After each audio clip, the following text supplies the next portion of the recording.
Showcase number 52. Well, actually, we're live now officially. Nice. And yeah, why don't you take it, Robert? We're on number 46. Welcome everybody to Showcase Arm Wrestling Showcase number 46 with your host, Kane Fontecchio, and our roundtable with Terry, Sontino Bravo, and the Godfather, Robert Terry. Well done. Well Nice. done. Yeah, man, I like it. You're a natural.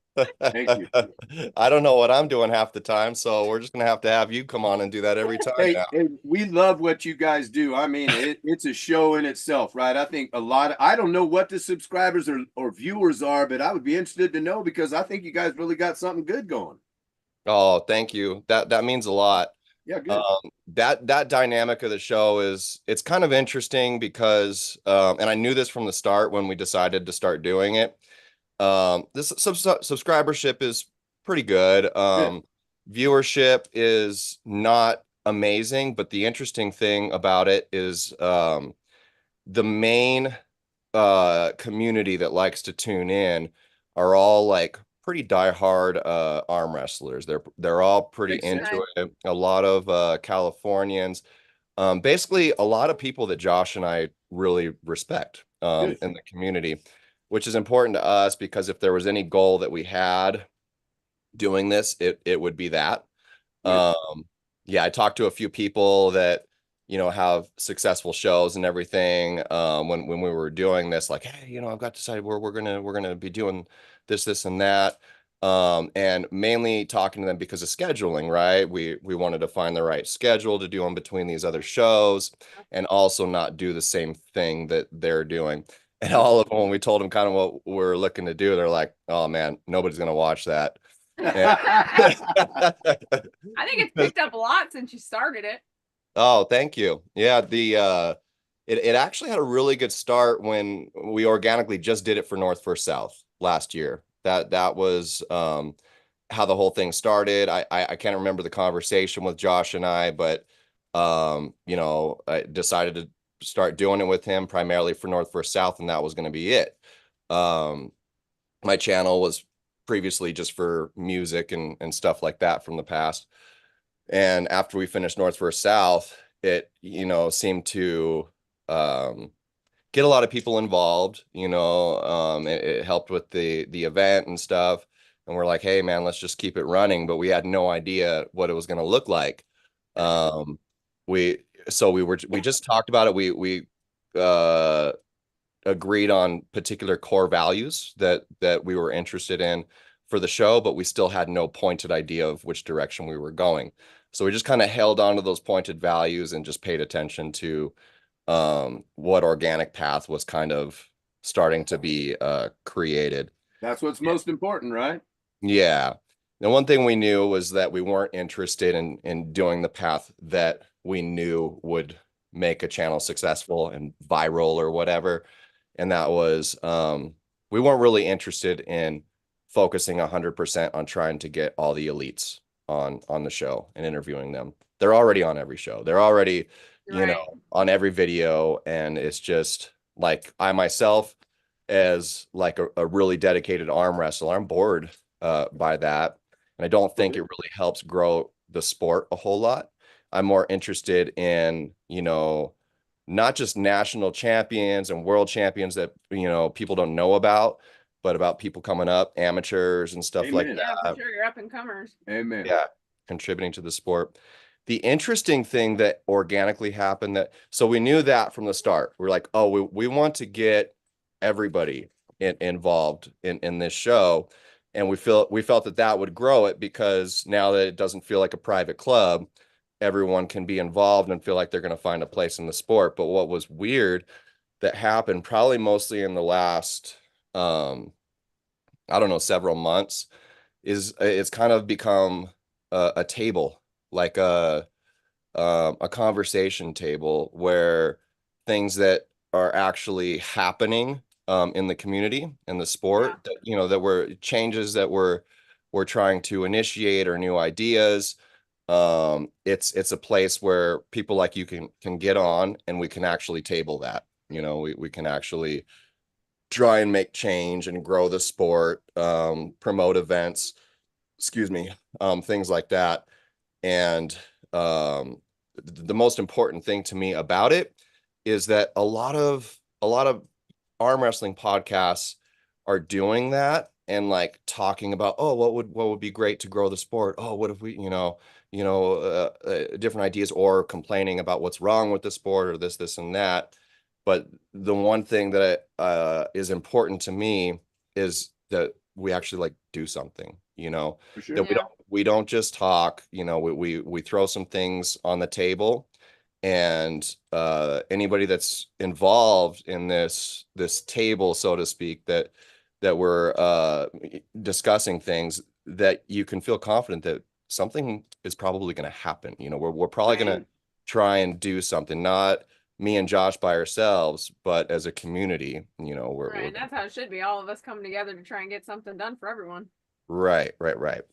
So, well, anyways, we are here to talk about one of the main topics is nationals, the IFA nationals. All three of you were competitors at nationals, and I'll have Sontino here kind of break down how you guys made out, who all Team California was that competed. But before I hand it off to you, Santino, man, I'm impressed. We were chatting a little bit before we came on here. Sounds like Team California showed up and did some ass kicking. You guys did a really good job. So to all of you guys on the East Coast and stuff like that, all you haters like, oh, California, it's California. Watch out. Hey, come on, man. All right, that said, Santino, so who competed from California, and how'd y'all do? Yeah, so for IFA Nationals, that was in Dayton, Ohio, last weekend. I helped organize a Team California to enter us into the team competition. So our California team consisted of myself, Tara Terry, Robert Terry, Don McClary, Mark Gaims, Randy Weaver, and Joe Ramirez. Now, just the 7 of us alone, we took home 7 golds, 5 silvers, 2 bronze, and a top 4 finish. So Tara Terry, uncontested, nobody wanted to go against her at all in the 52 kilo class, national champion, gold left and right. Also took on the task of pulling a weight class up in the 63 kilos, both silvers in both left and right, which was a really tough class, going against people like Le'Aaron Wilson, who has dominated that class for however many years. Long time. Also, Mark Gaims, senior grandmaster, 78 kilo left and right arm national champion. Also pulling up multiple weight divisions, senior grandmaster, left arm silver in the 86 kilo class. Randy Weaver, senior grandmaster, 95 kilo right arm silver. Don McClary, senior grandmaster, 105 kilo left arm top 4, which was a really tough class with some seasoned veterans, and he did amazing. Really Also, 105 kilo right arm bronze, senior grandmaster. Joe Ramirez, ultra grandmaster, 78 kilo plus left arm bronze, right arm national champion gold. And myself, 57 kilo left and right arm national champion, 3 consecutive years. Also, Nice. left arm silver in the 63 kilo class. So altogether, the 7 of us kicked ass, beat out a lot of teams who had a lot more competitors, and we took 2nd place. We have a large team trophy that you'll see if you at the Santa Clara tournament coming up next Saturday. So Yeah. get excited to see what's in store, and hopefully a lot more of us from California will join next year and easily sweep the competition with a huge 1st place finish. A good possibility. Yeah. Congratulations to you all. That's absolutely amazing. Thank you. It makes even me, who wasn't there competing, but as a Californian, feel proud. I'm real proud of all you guys, and it makes me feel proud to be a California arm Me wrestler. too, my friend. Heck yeah. And yeah, Sontino, I do think that you guys are really leading with a good example. Next year, hopefully we can get a lot more people showing up. Now, just to put a little bit of perspective into this, you've competed at nationals a bit now, Sontino. How difficult would you say it is to place?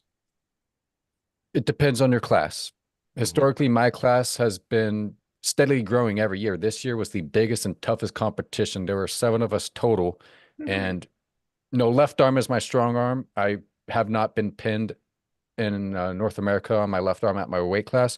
Right arm has been a different story. The last 2 years, I've had trouble and some really good competition. This year, it was a really loaded class, and it took everything I had to pull off. And not just everything I had, everything Robert had cheering, everything Tara had helping keep my arm ready, pulling. I did You had myself some no battles, favors boy. pulling Yeah. so many You had some divisions. real battles, Sontino. I mean, it was so great to watch you attack those guys individually with different styles. It was amazing. Well, thank you. Yeah, Yeah. at that level, it tests like your strength is like already. You have to be strong to be there. So that's not what's being tested at nationals. What's being tested is your table IQ. Do you know the rules? What is your recovery after your match? At that level of competition, everything that you've done leading up to that needs to be solid, and Systematic. everything comes together. Like example being on my right arm finals, I was on the A side, so my opponent had to beat me twice. First match, we get in locked in a hook. He's strong. I feel like, okay, I can hold on. I can hold a little bit longer, but slowly get opened up and I get pinned. So right there, warning signs are going off. I don't have enough in the tank just to hold anymore. So what I do is I recognize, okay, this is it. It's going to take everything to beat him. So I incorporate using a foul. So next setup, we go in, lock in. My position's okay. It's better, but I slowly feel the same exact position the match before. Before it gets to a losing position, just move my elbow off the front, get a foul, reset. So it's that level of just experience to know this match isn't going the way I want. Let's restart. So after I get that restart, I got to find a better setup. Whatever I just did wasn't working. So I set up try anything, and I use a warning, because you get a warning for a false start. So if it's timed perfectly, they're not going to call a false start. But if it is, I know. So I hit false start. It would have been a flash pin if it wasn't, because it was close. But it's like, okay, that's the angle I need to use to get this advantage in this next setup. So I got a foul and a warning, full count. So no mistakes. I figured out what doesn't work. I figured out what does work. Now it just needs to be executed. So I go in, like Robert was cheering, like telling me he knew exactly what needed to be done. I set that high hook in, get it. I feel great. He elbow fouls. So it's like, shoot, that was my setup. And we got to go. I got to get that again. Yeah. So final setup, we get in it. Not as good as my earlier setup, but still, okay, this is it. I can win from this. We lock in, center table. We both hit that second surge at the same time, still locked in the center table, just holding. For me and my hook, I have a good angle. All my pressure's coming down, pulling down. His is going more up. He slowly starts to open me up, but I stay with it. I hold, keep my cup, keep my hand. Slowly we get out to here. Then I drag back and roll like an open top roll here. That was so beautiful. It causes him to come up. It pops his hand up. He elbow fouls because of it. And that's how that match ended. So that match in particular tested every aspect. It tested my strength. It tested my table IQ. It tested my experience. And it tested my knowledge of the rules. Using all those things just to get into the match. So that's the type of level of competition, if you want to reach that level, that you got to, just by experience, attain. So yeah, it is really tough for me, at least. So would you say with that particular competitor, first off, do you know that competitor's name? Parker Wallace. Okay. Now, what were you primarily needing to get out or through this competitor's fingers? What, yeah, was the containment kind of the issue?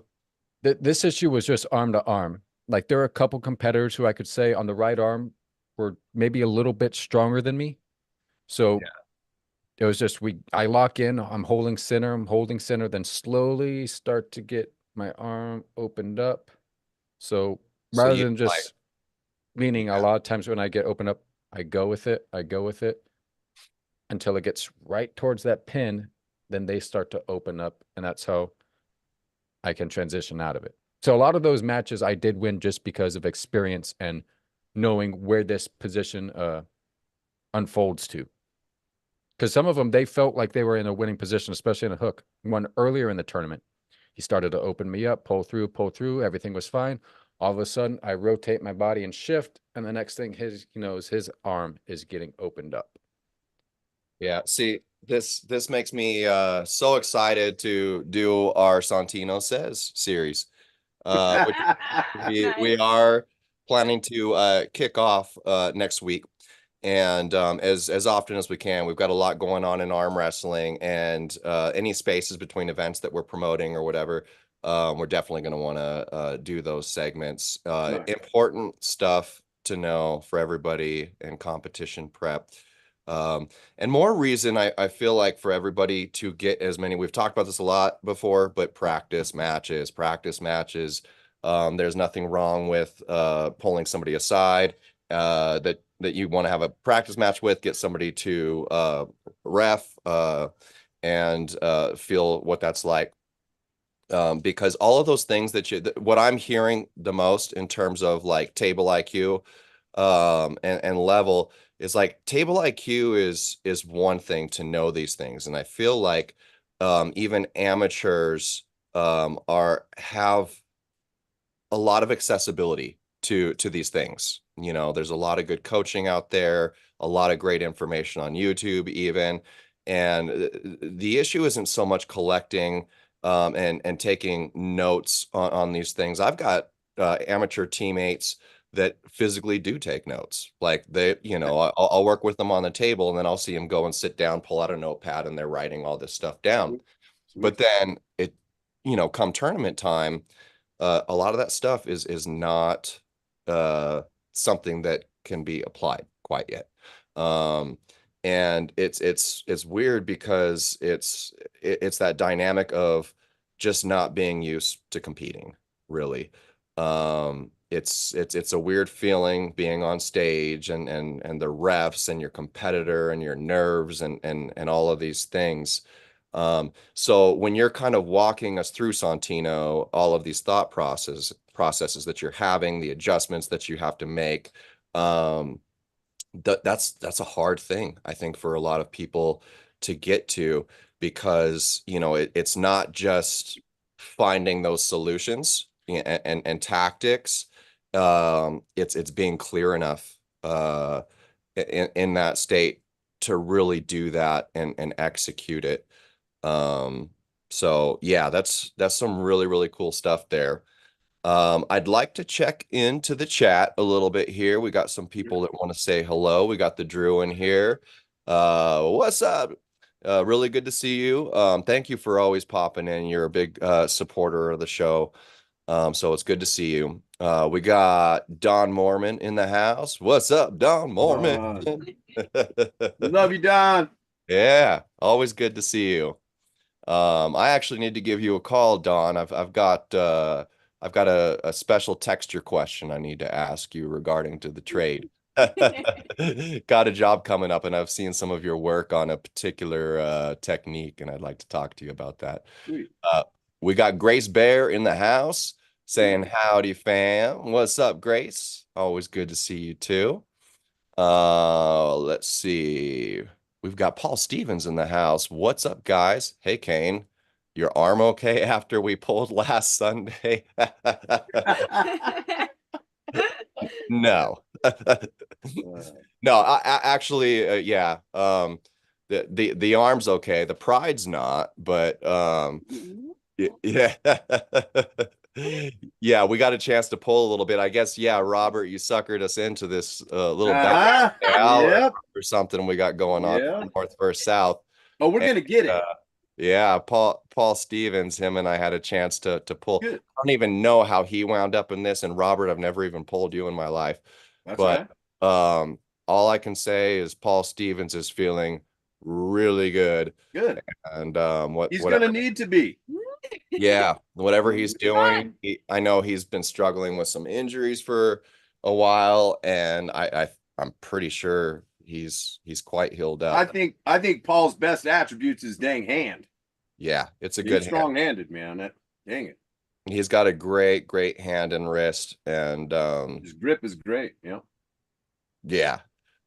I don't know what me or Josh would do with him. I think Josh is stronger than me. You're gonna tire him out for me. That's what you're gonna do. I don't know.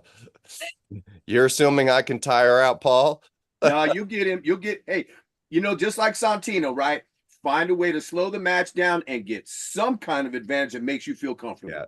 Yeah. Work from there, right? That's all you can do. I think you're right. I think just to give an investment towards you for when you pull them, I'll pull a lot of that Michael Brown stuff. There you go. I'll make each round, that Devin Larrett kind of. I know what you're saying. I will drag it out. I will squeeze the crap out of his big hand with my little hand. Priceless. That's priceless. Complain to the ref, and then when all of it. I'll be like, no, I don't like it. I don't like it. All right. Priceless. All right. Are we ready? Just say go. Just say go. I love it. I love it. No, but you're feeling amazing, Paul. Yeah, real excited now that you're all healed up. We got Spacey in the house. Congratulations, Team Granola. All right, we got Tara. Is that you, Tara, in the house? All right, what's up? Saying hi to Grace, hi to Don. We had Danny, it looks like, popped in here. Yeah, what's up, Danny Dowler? Great job, team. Wish I could have been there. Yeah, you did. Danny Dowler competed last year, didn't he? This last year, he was the 63-kilo right arm champion. That's right. That's right. Yes, and Danny will also be competing with Sontino in the featherweight round robin that we have coming up at North versus South. That's going to be a really exciting one. Yeah, it just keeps it just keeps defying our original expectations. The original idea to do this 145 round robin was because of the state championship. There were so many lightweights, and a lot of them were in that sub 145 range. And so when we took an inventory, I think our first inventory was like 12 people, and we're like, hey, that's enough to do a round robin. Let's it's enough. Perfect. But I'm telling you right now, like, just every week we seem to get a new person pop out of the woodworks that's like, hey, I'm 138, or hey, I'm 145. I want to do this. Just at the SoCal Arm Fest last Sunday, I was there. That's where I saw Paul. Like 3 or 4 people came up to me. A couple of them I completely forgot about. They're like buddies. I just haven't seen them at a practice in like a little while. We've just missed each other or something. But yeah, I think we're up to like maybe 20 people. Nice. It was definitely needed, man. That's a good class. Yeah. So it's a good problem to have. But yeah, Josh and I are having to continually pivot and rethink this because it's getting more people is a good thing. It obviously cuts into the super match time and everything for North versus South, which is a big part of the lifeblood of the event. But Josh and I both agree this is a hugely important part of the event. And yeah, we're going all in with trying to make it a cool. Can I make a quick point before I forget with the super match? Because I don't think that just that one little class that you're going to run with even 12 people is going to affect that much time. But the super matches, I was just wondering why it is that we only like run one super match at a tournament instead of, if there's two tables, why not alternate that group and this group so that there's a better rest and better arm wrestling in between because people are fresher. Right. Hey, I think it's a possibility, and I think things like that are probably going to happen. I am seeing at tournaments more super matches, you know, 4 or 5 sometimes before the tournament starts to kind of get things moving. I have seen them spread out a little bit, where they'll like do it between the amateurs and the pros. I think it's going to happen as the whole super match thing really picks up speed. It's been a big conversation, it seems like lately on social media and stuff with the community. And you know, I have my own thought processes on it, but mine are definitely that tournaments shouldn't go anywhere because there's a good amount of competitive arm wrestlers that prefer to compete in that format. And but so I don't think they should go anywhere, and it should be there for the diehard arm wrestlers that like to navigate those type of waters. But in terms of growing the sport, and when I say growing the sport, I don't mean competitively. I mean bringing in new people.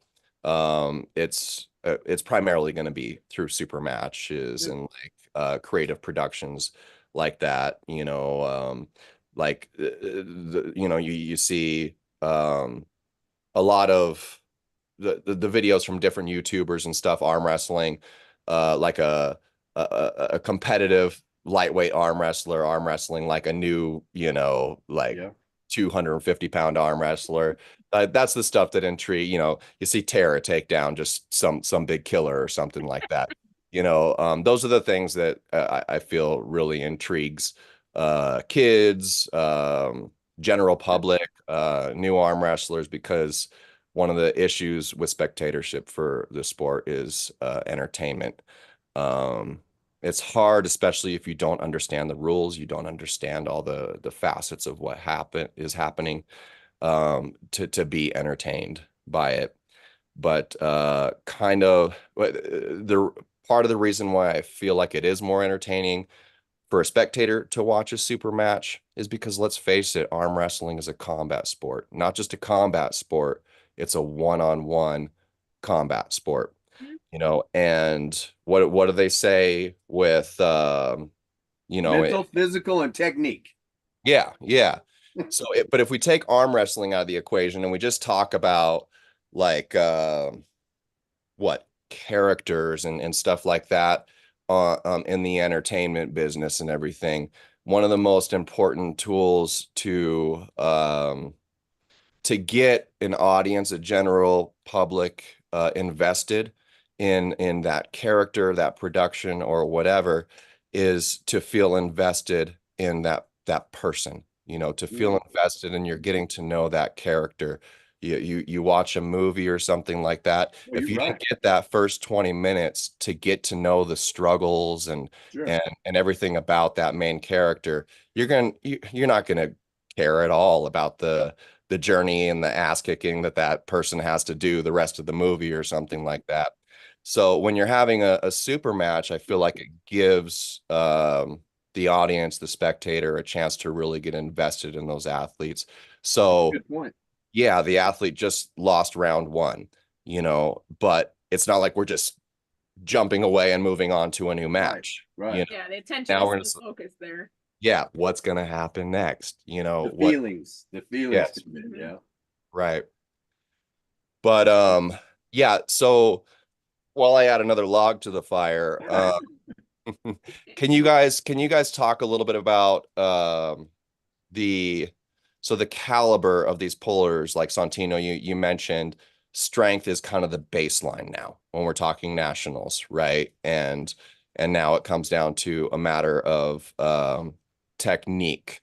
Yeah, can you elaborate a little bit on that? Is just everybody that shows up just really, really strong? Yeah, there are some guys who show up who because nationals was close to most people over back east. So it's just something to be a part of, get the experience, get to see what the levels are to it. For some people, it's their first nationals, especially in the lighter weight classes. A lot of times it's their first time pulling someone their own weight, which happened to a competitor, Philip Dang from one of the North Carolina, I think. He was trains with Damian Schlosser, and he was one of the guys they were talking about saying, oh, he's gonna kill in this weight class. He's gonna demolish. He's the guy at this weight class. And there's this thing going online back and forth about, well, among these featherweights, who is? Because it's hard to tell, because at nationals, that's the only time we get to pull each other. So for him, he's very strong, but immediately when gripping up with him, I could tell he isn't used to pulling someone his own size, which my first nationals was a huge surprise to me because I never get to pull anyone my size. So it's a huge shift in like, okay, I'm normally beating on people a lot bigger and stronger than me. So automatically in your head, you assume, oh yeah, I'm gonna crush everyone my size. I felt that way. Every featherweight feels that way until like you get into the match, like, oh wow, this feels different. This isn't what I'm used to. So it's things like that for especially at the featherweight class where I'm sure Tara could explain, like you don't get to pull anyone your size. So those rare opportunities where it's there, it's not, there's not much you can do to prepare for that other than just going with it at national or worlds. Right. So I would assume that immediately, just because, you've got to, most everyone has to travel a pretty good distance. They got to pull money out of their pocket to go and do this. It's a big investment. So I feel like that's a big defining factor for a lot of people. Am I good enough to go and compete in something like this? What are your thoughts on that, you guys? You better be ready for nationals. That's what I say. I saw the level of competition. I'm here to tell you guys, it's probably 80% of you're going to get the best of the best at that weight, and there's no in between. Everybody's got good technique, good power, good everything, IQ table, don't show up unless you're training, period. Yeah. Period. Right. Like Sontino was saying, with the heavier classes, you really got to kick in your technique, your speed. Even though you might be strong for those heavier weight classes, you really got to put in the work for, hey, what technique am I going to use? Because that might be what wins your match with those heavier people in that class. Because otherwise they might just overpower you. And another thing too, and Sontino was the epitome of it. It was, you have to be able to have at least enough strength to be able to change up. Like everybody there has so much experience. If you can't change up matches, especially with the losses that you suffer, you're going to keep suffering more losses. Being able to counter. Yeah. Right. Yeah, especially because there was, for total nationals, there was close to about 500 entries for both the masters, juniors, and seniors division. And one of the things that is important, especially if you're not doing yourself favors by pulling multiple weight divisions at nationals, like not the brightest idea of doing, which on the right arm, I did consider halfway through the 63 kilo class of just bowing out because my arm was starting to really fatigue, get a lot of working because these matches are tough back to back. You were working hard there for a bit. But that's important because some of the matches on switching from 57 kilo, it's like, okay, these guys are strong. This is going to be an absolute war to pull this off. But it's recognizing, okay, by my hit, I put him on the edge of the pad. He already has a foul. I'm not in the best position, but as long as I keep pounding at that arm, it's going to pop off the edge. He's going to get a second foul. I can get off this table and quickly recover, which in a couple of those matches I did. Recognized he's on the edge of the pad. Yeah. I just need to apply a little bit more pressure, force his elbow to fall off. That gets me my win. I get to go rest. I can get a little electrolyte, it's like I had like some Smucker's Uncrustables. I had a little of those. So a little bit of peanut butter, a little bit of sugar, just a little bite just to keep me going because I was getting dehydrated. Yep. Plus, especially at this level, having a great team. The California team was the best team in terms of team there. Everyone was not just cheering for each other, yeah, but helping each other out, recovery. Robert helped, like when I ran out of Yep. my Gatorades and everything, he's like, I got the electrolyte mix. I'll go get it. Ah, Sarah had like a little her ointments and soothing things she makes. Had that on my arm, helped out a lot. Having someone else, because I have Makes a difference, doesn't it? like I have my whole training equipment with me. One of the new tools I have is one of these physical therapy things. Love that. So Yeah. it breaks up the muscle fascia, helps get like a lot of blood flow out like that. But when you're pulling back to back to back, it gets tiring doing that yourself. It's like, Yep. geez. But having that team there helped me, because even in my weight class, I started like, I'm losing these matches, losing positions because Fatigue. I'm getting tired, fatigued. Yeah. But having that team there, I was able to catch like a second wind out of nowhere and started coming back, knocking down these matches, getting them done quickly so I can rest up and get to the finals. I'd like Especially to I'd like to say to you, Sontino, and I'm sorry to interrupt you, brother, but it was a pleasure, right? Just being able to be that close with you with those matches, seeing everything. I didn't do so well, but I felt more so that maybe I could help my teammates, right, to motivate and to recover between matches. Even Randy changing stuff up, and Don doing the same thing, changing stuff up made a difference. I really believe that it made a difference with everybody. Even their words, your guys' words to me, when you lose, you just feel down. And when you have teammates like you guys that are just, hey, don't sweat it, get the next one, don't worry about it, that's huge, right? Because that positivity translates to the next win. It does. Well, and that's what a team's about. All of us coming together, supporting each other and helping each other. That's how we win. It really was beautiful. It really was. amazing. yeah, just that whole team effort really carried, especially me on the right arm, just carried me to, especially that last match. I'm hearing Robert just That was something, boy. in. And at that point, like everything's on. It's like, who wants it more? Like, am I gonna let this guy pin me? Like everything at that. So No, you pulled it out, my friend. Oh yeah. Yep. That's a lot of things that just through experience you learn and how to prepare for especially a tournament this caliber. Because like, for example, the venue, nice venue, but one of the things is they asked for you not to bring any outside beverages or foods or anything. You buy the things they had there. So unless you're going to search my bag, I'm not going to listen to that. I'll support the venue. I'll eat at your restaurants afterwards. But as an athlete, I know exactly the nutrition I need, Amen. the hydration I need. What you like. Yep. I'm not, because also like it was this year's Nationals for us on the West Coast and even throughout the country, it was expensive just to get there. So it's like I'm tacking on additional charges just to have their stuff. Plus, I don't know what food they're serving. If it's not something I want to eat, I don't know how long it's going to take them to prepare it. I don't know how many people are waiting in line to get that too. Yeah. I don't want to be running in and out of the venue trying to get the stuff. Clogs up my setup I have. So everything's there. Plus like the waters, they had free waters, which was really nice for everyone, but there were the small little bottles like this. And they had chlorine in it.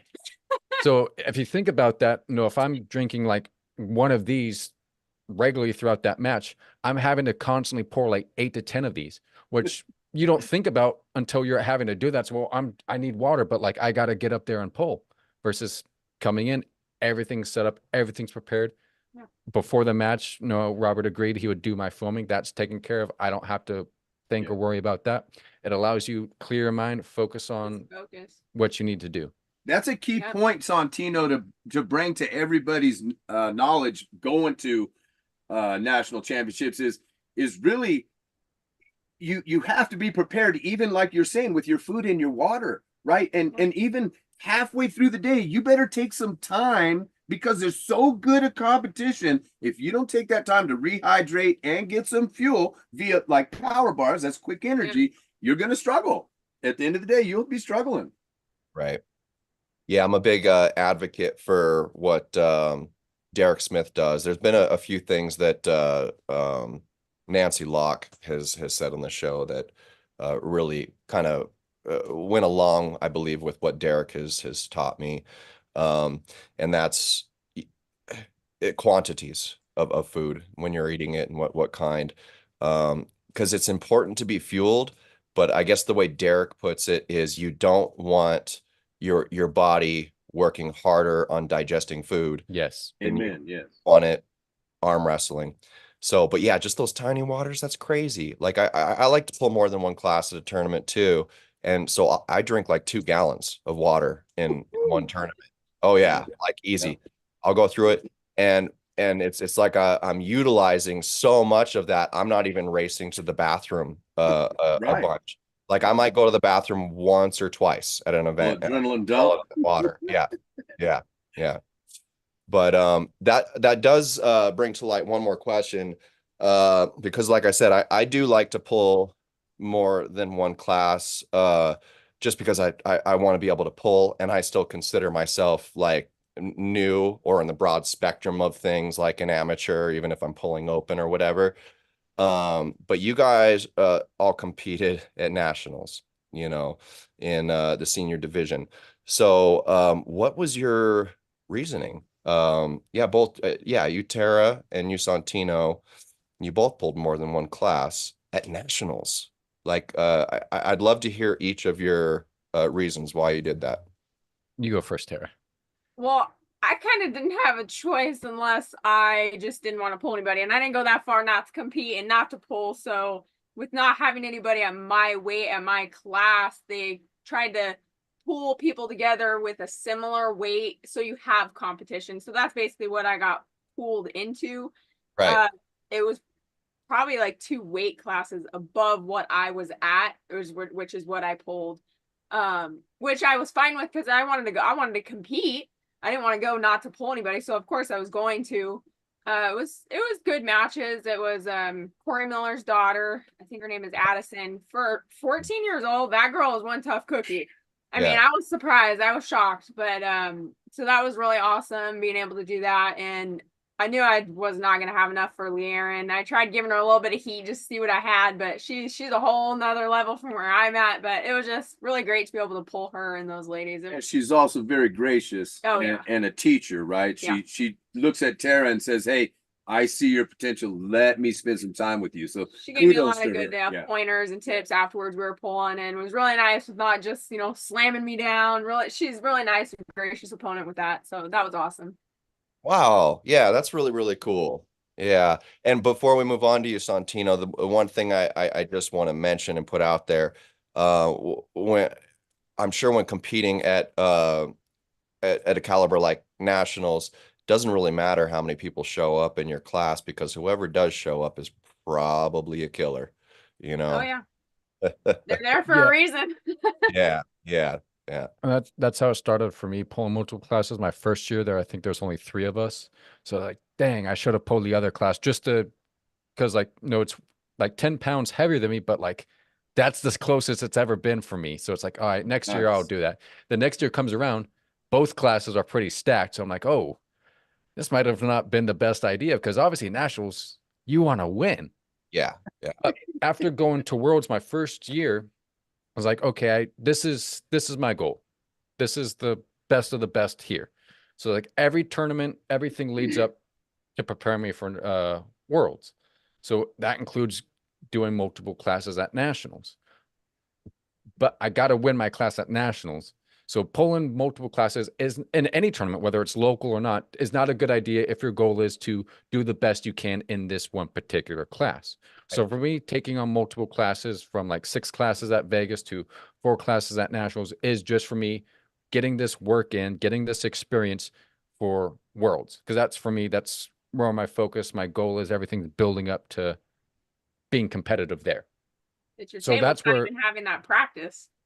Yeah. Yes. So that's where the idea of pulling multiple classes at nationals came to be. There's something to think about when you say that multiple classes, because a lot of times I think it's absurd that people do this, they get out. But lately I've been thinking about the muscle structure itself, right? Whenever you can touch somebody way bigger, way more powerful than you are, it's telling your muscles, wait a minute, there's something else out there, and we're going to work to get to that level. Because if you don't get out of your comfort zone and touch somebody bigger, you're not going to progress. You're never going to progress. So absolutely, Sontino, that whole I pulled 6 classes translated to you, brother, winning back to back national championships. Right? That's one thing, is when you're pulling these multiple weight classes and both left and right arm, there's a lot of endurance and conditioning just for your muscle Amen. fatigue, stamina, and recovery. So I wouldn't jump into nationals pulling multiple weight classes. Just now, I'll do that. No, it's because I've done it in various tournaments, pulled a lot longer, a lot harder, a lot tougher to prepare me. So when I go to these tournaments, not only I know what to expect from my muscle fatigue, endurance, and stuff like that, but also the downtime between. Like, I don't expect any favors from the bracket runners to give me extra time to rest. It's like I got 60 seconds. Yep. That's the regulated amount of time I have. So I have to be ready in this amount of time to get this amount of effort and rest. So it's repeatedly doing it in smaller local tournaments builds up to what to expect at these larger ones. Because if it happened at Vegas, one of the guys also wanted to do a lot of weight classes, pulling in the amateurs. He did the open with me, Tyler LeBaron, pulled a lot of amateurs. And like partway through the amateurs, he got really tired and started to gas out because pulling that many weight classes, that many matches back to back to back to back, it wears on you. But it is good training, whether or not you're at a tournament and can afford it. Because Vegas, Sean Hancock does a thing. If you enter in 4 weight classes or 4 classes, he'll let you pull as many as you want. You qualify for free. So for me, that's a great value. That's a good deal. Dynamite. Especially with how entry fees have slowly started to increase year after year. It's like, okay, I can't pull that many classes because I just can't afford it. But when I can, I do. Just because you can't replace that tournament experience. But what you can do at a practice is like a reverse king of the table in a way, where it's like, you get ready, goes, okay, your 60-second break, back at it again, rest, back at it again. And you just building that up. So when it's time at a tournament, you're prepared and ready for that. Definitely. Yeah, really good points. Yeah, I'm glad you guys touched on that. I think it's great. Like for me personally, even if I do think I can win my own weight class, usually I'm gonna pull other weight classes because not out of sheer stupidity. I've got plenty of that, but it's just I do feel like I'm gonna learn more, and it's been kind of a interesting experiment. I don't know if it's been the same for you all, but there's been a few tournaments where I've done a lot worse in my own weight class, No, it depends too, like how much competition you have and how many people you want to pull. If you only have 2, 3, 4, 5, you might want to jump into the next class just to get more competition and pulling time. Think about this, right, in context. Sean Hancock at national championships elected, because he had a couple of buddies in our class at 209. He elected to go ahead. He was going to pull up a class, and another one of his buddies was in that class. So he said, well, look, I'll just go supers. So I don't have any conflict. I'll just pull supers. And he wins the whole damn thing. Okay. And the reason is because the bigger up opponent you go, the slower they are. That's so true. If your endurance and your speed and your technique is good, you got a good shot of beating some of those guys. So that just goes to show you, smaller people with superior speed and technique can get you at any minute. Yeah. Also for the same reason, I like our featherweights or at least lightweights on our team teaching new people, especially the heavier folks. And it's because more often they know how to incorporate muscle synergy. They know how to incorporate everything in their body. I feel like when you come in strong, a lot of these big guys, they might have a pretty strong hand and wrist or bicep or something like that, but they're out there just using that, arm wrestle you like this. But then somebody 40 pounds lighter than them, they're using chest, they're using back, they're using, lat, more technique, bicep, putting it all together with technique. And I'm still figuring out the experiment, but I know speed. Yeah, there's a lot of guys in my weight class that are fast, but I feel like more often, since I'm more of like kind of a hand puller, I guess, I run into trouble with the hand once we get kind of over what 210, 205, somewhere in that range. So I agree. So for me, once they get real heavy, but I feel competitive with all of them under, yeah, Sure. 205 or 210.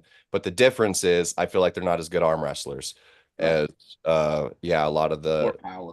lightweights. But that's just the going theory right now. I want to transition into the lead up for Worlds in a second here. Just want to say hi real quick to Casey Stevens, the Grizzly. He's in the house. Casey. Yeah, man. He's one of the guys I think that's the epitome of why we started this show. You know, you got your Caseys out there, and we want to showcase them. We want to talk to them. He's very committed to the sport. He's given a lot to the sport and does really, really well. He's a good guy. I like Casey. Yeah, and to do well as a super heavyweight, that means a lot. Gentle giant, you know. Yeah, yeah. He says that's why we used the actual rest clock to manage time. So we're gonna have to back way up on that.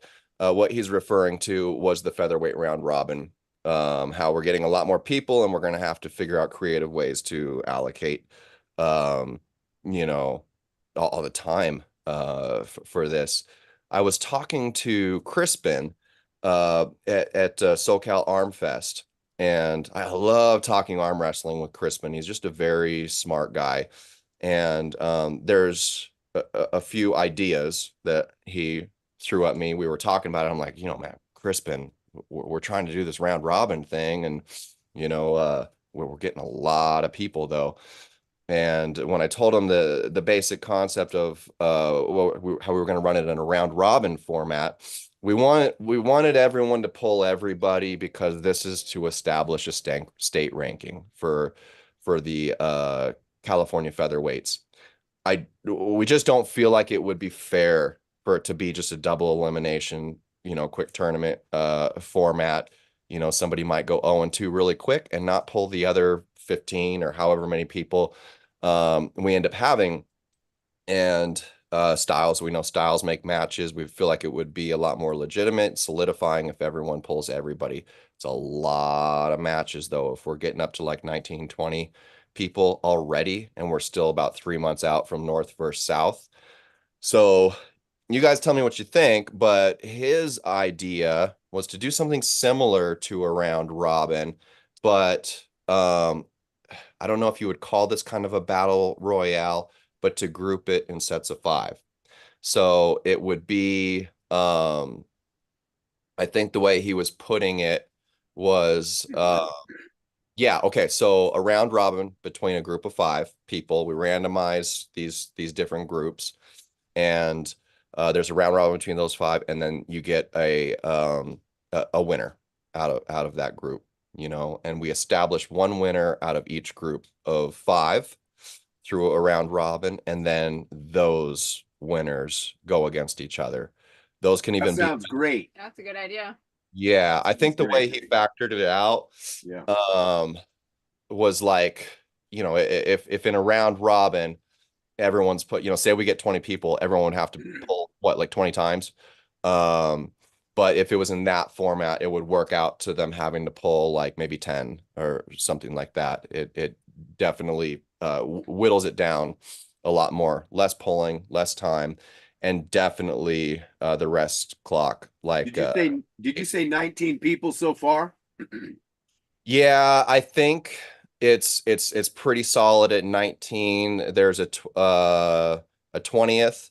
I just need to locate his name. He was somebody that it was a busy day at the Arm Fest, and I didn't get to pull the guy, but he's definitely a featherweight. I spoke to him briefly, but he was in the middle of pulling, and yeah, I got to find out who he is. I'm sure I will between now and then, but he would. You know how many tables you're going to be running?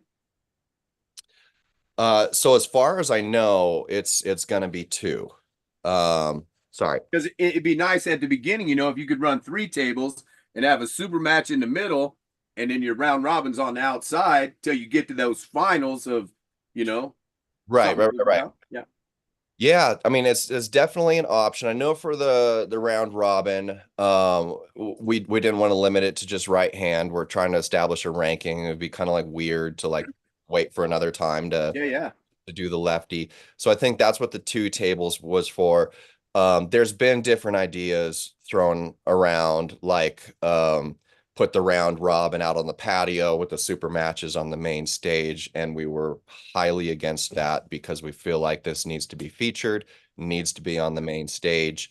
And there's been talk about 4 tables, all kinds of things. And we really want to stick to our guns to keeping things featured. It's one of the beauty aspects of this. And I want every single one of them to have all the attention of the spectators and super match competitors watching this. It's to me, it's Amen. okay if we've got a right hand happening here and a left hand happening here. We can follow that. We can, Sure. we can pay attention to that and keep up on it. I think the rest clock is going to be huge, as well as the format of the reffing. Either just the round robin is going to be could be what, a set grip at every single time, or you get like 10 seconds to get a grip, and Amen. There it is. Yeah, make it quick. Remember, whatever you make the standard, it's the same for everybody, right? Right.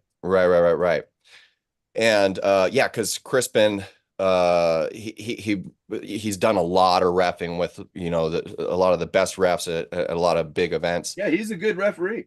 Yeah, I love Crispin as a ref, just as a human, but like he broke down real quickly the time fluctuations depending on how you run things. And if we were to allow people to screw around in the setup and not get that going, and then give them like, too much rest time between, matches, but specifically more for the super matches, I guess, it can quickly add up to, I think just for the round robin, he was factoring it, if there was only like 16 people, that we could lose practically an hour. Yeah. If It adds up. Yeah, of no arm wrestling, just Yeah. an hour went to 0 arm wrestling basically.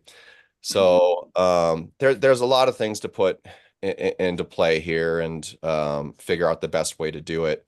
But we've got a lot. I'm Yeah. sorry. Is there a set of rules that North versus South goes by? Are we following some kind of, organization set rules? Well, that's a really good question, Robert. Because one underlying theme of it is we want this to be exciting and entertaining and everything like that. So we are not exactly looking for micro fouls, Amen. Thank God. Yeah. Yeah. And I get it. I'm an advocate for that when we are talking like high-end national tournaments and stuff like that, state championships. Everybody should be abiding by the same thing. How do you judge things otherwise? So we're kind of going off of one of the biggest things that Alan Fisher has advocated for, and that's fouls in like losing positions and stuff like that. So if you're not gaining position by your elbow popping, like, just I mean, maybe a smidge of daylight coming through, but no position was gained or anything like that. Yeah, let it go. Let it go. Let it fight. go. It's not gonna matter. You're in losing position. And if somebody complains, let's talk about it. Yeah. Right. Here's why I mentioned this, Kane. Yeah. There's so much time lost. Of course, the grip, but incidentals in the middle of the table. We're talking about Mike's Garage, McGraw. Mm-hmm. Most of your pullers, that's top rollers, is going to pop. Two guys going up, they're going to pop. But as long as it's within that width of the pad, let it go. If there's no clear advantage, let it go. And the other thing that bothers me is grip setup. If two dudes grip up or girls grip up and their knuckles are covered by both opponents, let it go. Yeah. To see a knuckle. Everybody's happy. If they weren't happy, they'd be telling you he's on my knuckle. But if when I'm reffing, I say, if you guys are good with that, I'm gonna let it go. Yeah, because if nobody's complaining, it's like, why change it? Yeah. And you're straight center of the table and you're starting straight, who cares what's being covered or not? that was one interesting thing I noticed about Sean Hancock. It was the first time I had pulled, with him repping, and I really Vegas tournament? Is loved that his Vegas? style of repping. Yeah, at Vegas. Man, that guy could keep things moving. He sets Oh, you yeah. up so quick. Yep. Granted, for the competitive value, they were looking for those micro elbow fouls and stuff like that. Yep. But exactly like you said in the setup, I Yep. can't count how many times some dude with like a 10-foot arm was covering my knuckle too, and their arms like this much longer than I mine, get it. and he was going to let it go. He was letting it go. His hands came to the top and was about to say go, and I'm like, nope. No, it's up Yeah. to you, my Yeah, brother. It's up to exactly. you. We're Yep. not doing that. But Yep. yeah, exactly. If you're either too new to understand it's happening or Yep. you just don't care, yeah, Yep. let it go. Good. Yep. Good. So my only stipulation or concern in terms of letting very micro things go if position is not gained is the round robin. Because it's one thing with super matches and something really entertaining, and they're getting, it's best of 5, but the round robin, there's an element of seriousness to it because we're creating a state ranking I off of agree. a brand I new agree. ranking. But at the same time, as long as it's good reffing, we have refs that we trust. And I don't know if I can unveil all that, but I can tell you guys right now, everyone will be real happy with the refs. But the main initiative here is to birth that Amen. Yeah. ranking, the class. It's not to, set something in stone that's going to be that way forever. Our biggest hope from this is that it brings more featherweights out of the woodwork, and the ones that, are there and competing in this, now everyone knows where each other's at, and now we can keep the ball rolling. And it drives you to want to get to that top spot, right? Right. Seeing where you're at, that pushes us. Right. Is Sontino in that new class you're inventing? Yeah. He's going to win the whole thing, in my opinion. He's I the think man people to are going to beat. be surprised that some of the names that you might not be familiar with taking the top 3 spots. I know everyone thinks I might be favored to place at the top, but I'm not so certain. Left arm, sure. You're I'm going to make confident with them my work left. for it. You'll But make them yes, work for it. they'll be tested for sure. There's I that. think people will be happily surprised with the new. And that's new what talent. we need, right? We need people like you to push that new group to become something better. Yep. Yeah, and that's what is so interesting about this, because there is a lot of people we haven't seen pull in competition in this weight class. So we really don't know what's going to happen. I feel like on paper, obviously everyone's looking at Sontino, everyone's looking at Danny Dowler, everyone's looking at Brandon Ryan to be in that top 3 somewhere. But the reason why is because, I don't mean this in a bad way, but y'all crazy, because you guys are the ones that are crazy enough to like, okay, I'm going to go ahead and I'm going to pull open at the 165 state championship because that's all that's available to me. I'm going to do it, and I'm going to train accordingly, and I'm going to get to a level where I can compete in those classes or even higher. And for a lot of people, it's hard to decide to do that, but they don't really know what their capabilities are. I think this class that you've set up is just paramount to growing arm wrestling, because there's so many smaller people that want to compete, just on your point you just made with, but I just know I'm not going to be able, and I don't want to, and all that It's stuff. just a turn off for people because they don't want to usually pull someone. Like when Bill started the 0 to 135 pound California class for women, right? Of course, it benefited my daughter, but I also saw that there was about a half dozen, that 120-pound woman in there that just really doesn't want to compete because they know what the end result's going to be. And you're not growing getting hammered. Right. Yeah. Exactly. Yeah. Yeah. And I'm glad you brought up the women, because that's been a huge struggle, is the women and the youth. I've been racking my brain not thinking of what other people need to change, but maybe ideas we can actually initiate for them to facilitate, influence, somehow make it possible to have more women show up in reasonable weight classes. Same thing for the youth. And what's interesting, a lot of aspects of this sport, I feel like to improve things that have been impossible to improve, we got to kind of look at the back door. You know, it's a lot of times it's not going to be a very direct, obvious answer. You For know, sure. like sure. the obvious with women is like just make a 120 class, make a 130 class. They'll show up if you build it. They will come. Maybe. But no, I mean, Excellent, man. promoters have tried that and they've lost money, or they've just had to combine classes or whatever. So I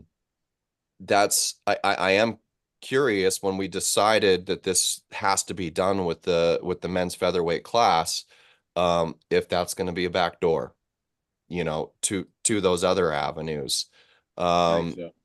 Yeah. It's incentives, right? I think incentives is a big part of this. Kane, people love awards. Hey, it's something that signifies you were there. But look, when they're handing out 1 through 4th place, just $50 for 4th place, it means something.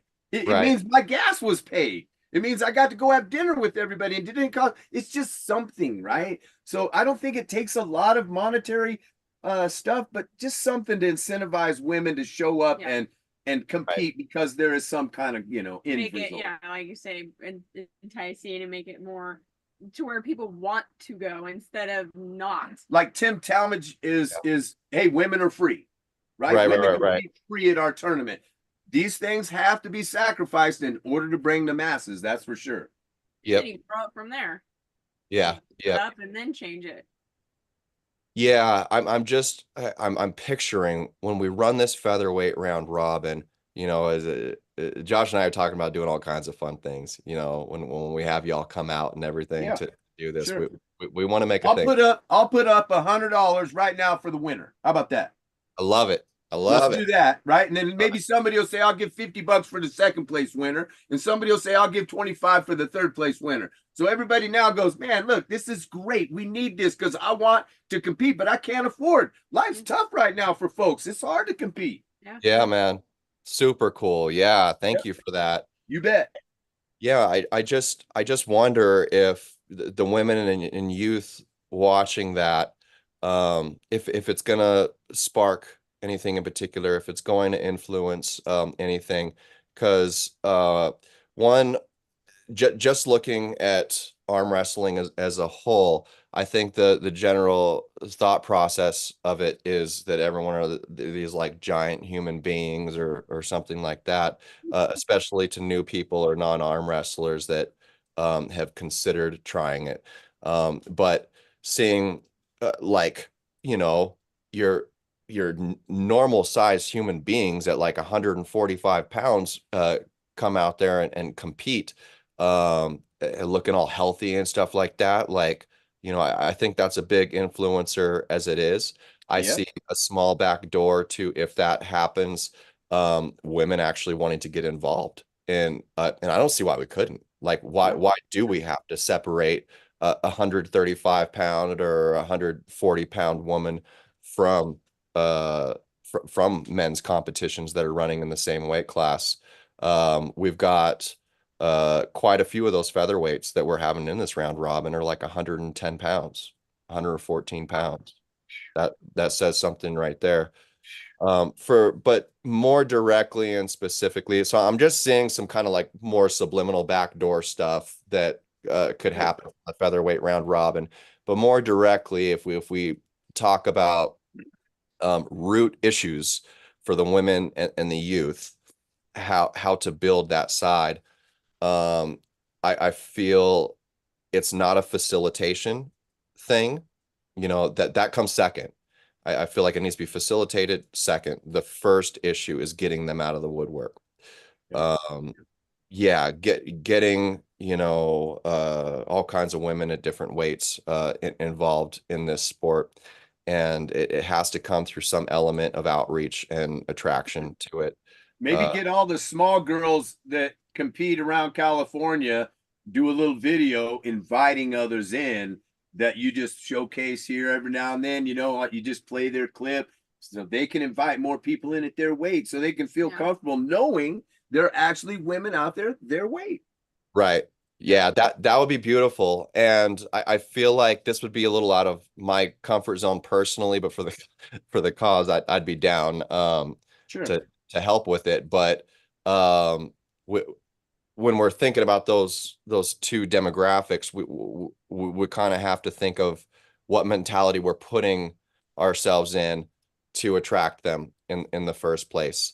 So obviously we're looking to get new women in the sport.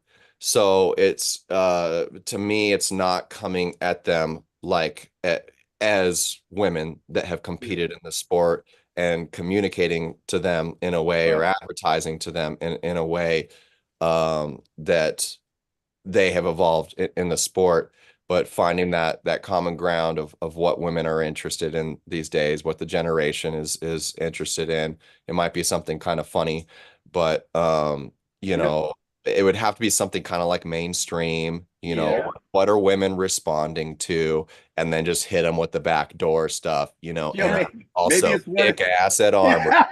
So, you know, you'd like to see the video where the women come out in an evening dress for dinner. Yeah, right. They take the dress off and get with it, right? Exactly. Yeah, just like a woman, like, you know, owning it. They're getting their hair's done, everything looking great. You know, they just finished Pilates or something like that. They're, you know, they're walking out the door all proud, and then they just get up arm wrestling table and whoop some dude's ass. That's warrior inside, right? Yeah. Amen. And then with youth, it's a tough one to dissect. But I may be wrong about this, but I know I'm correct about it with schools. But just in general, I'm leaning towards the issue being safety for youth. Not that it is an issue, but that's what parents and schools think is the issue. And hey, watch where you ride your bicycle and cross the road, my friend. There's a lot of hazards in the world. That's right. What was it Al Pacino said in one of his roles? You can get killed walking your dog. Everything, really. Yeah. But I mean, if we're talking, you know, more directly to the things that the youth are doing and the sports that they're doing, they're far, far more dangerous, in my opinion. You know, like the concussions and stuff that you're getting from football, that you get all kinds of injuries from even baseball and basketball and stuff like that. Football is obviously the big one because you can be a kid or, you know, in high school playing football and you can sustain an injury that is going to change your whole life. Like it will. Sontino brought up a point. I can't remember when it was, but it was about safety, right? It was all about, for Sontino, it's always about safety, especially when we're reffing, and I've reffed with him a couple of times now. He's all about safety. So maybe that's what we need to is just put out a safety video. Right? Just go through for all the youth and the newcomers. These are the positions and stuff you don't want to be in because this is the result. So then they have some kind of awareness. Like with any sport, I mean, you kind of go through those steps. It's just about having that knowledge and knowing what you need to and not to do to be able to compete in something. Just like with any other sport, there's certain guidelines and things you should do and not do. Definitely. Yeah, I really like those ideas, those comments. I was envisioning while you were saying that, with Sontino doing something like that. Obviously, the new and young generation has a attention span that's about this big, and we can, no offense or anything like that, but we can do a TikTok. We can make get him doing it with a woman. Yeah. Well, and there has to be an attractive portion to it. We need make it kind of interesting, funny, or fun with it. Yeah. Have him take his shirt off. That'd be attractive. Right. The thing, like, okay, if it was just safety, if we just saw Tara get on there and do a safety demonstration, if we just saw Sontino get on there and do a safety demonstration, even though that's the thing that needs to be informed upon, you know, it might come across wrong, like, oh, like, you know, I'm not doing that weak stuff. But if you show Tara whoop some dude that I get looks it. twice her size, and I get then it. say, explain the For safety sure. real Yep. quick that came along with it. Yeah.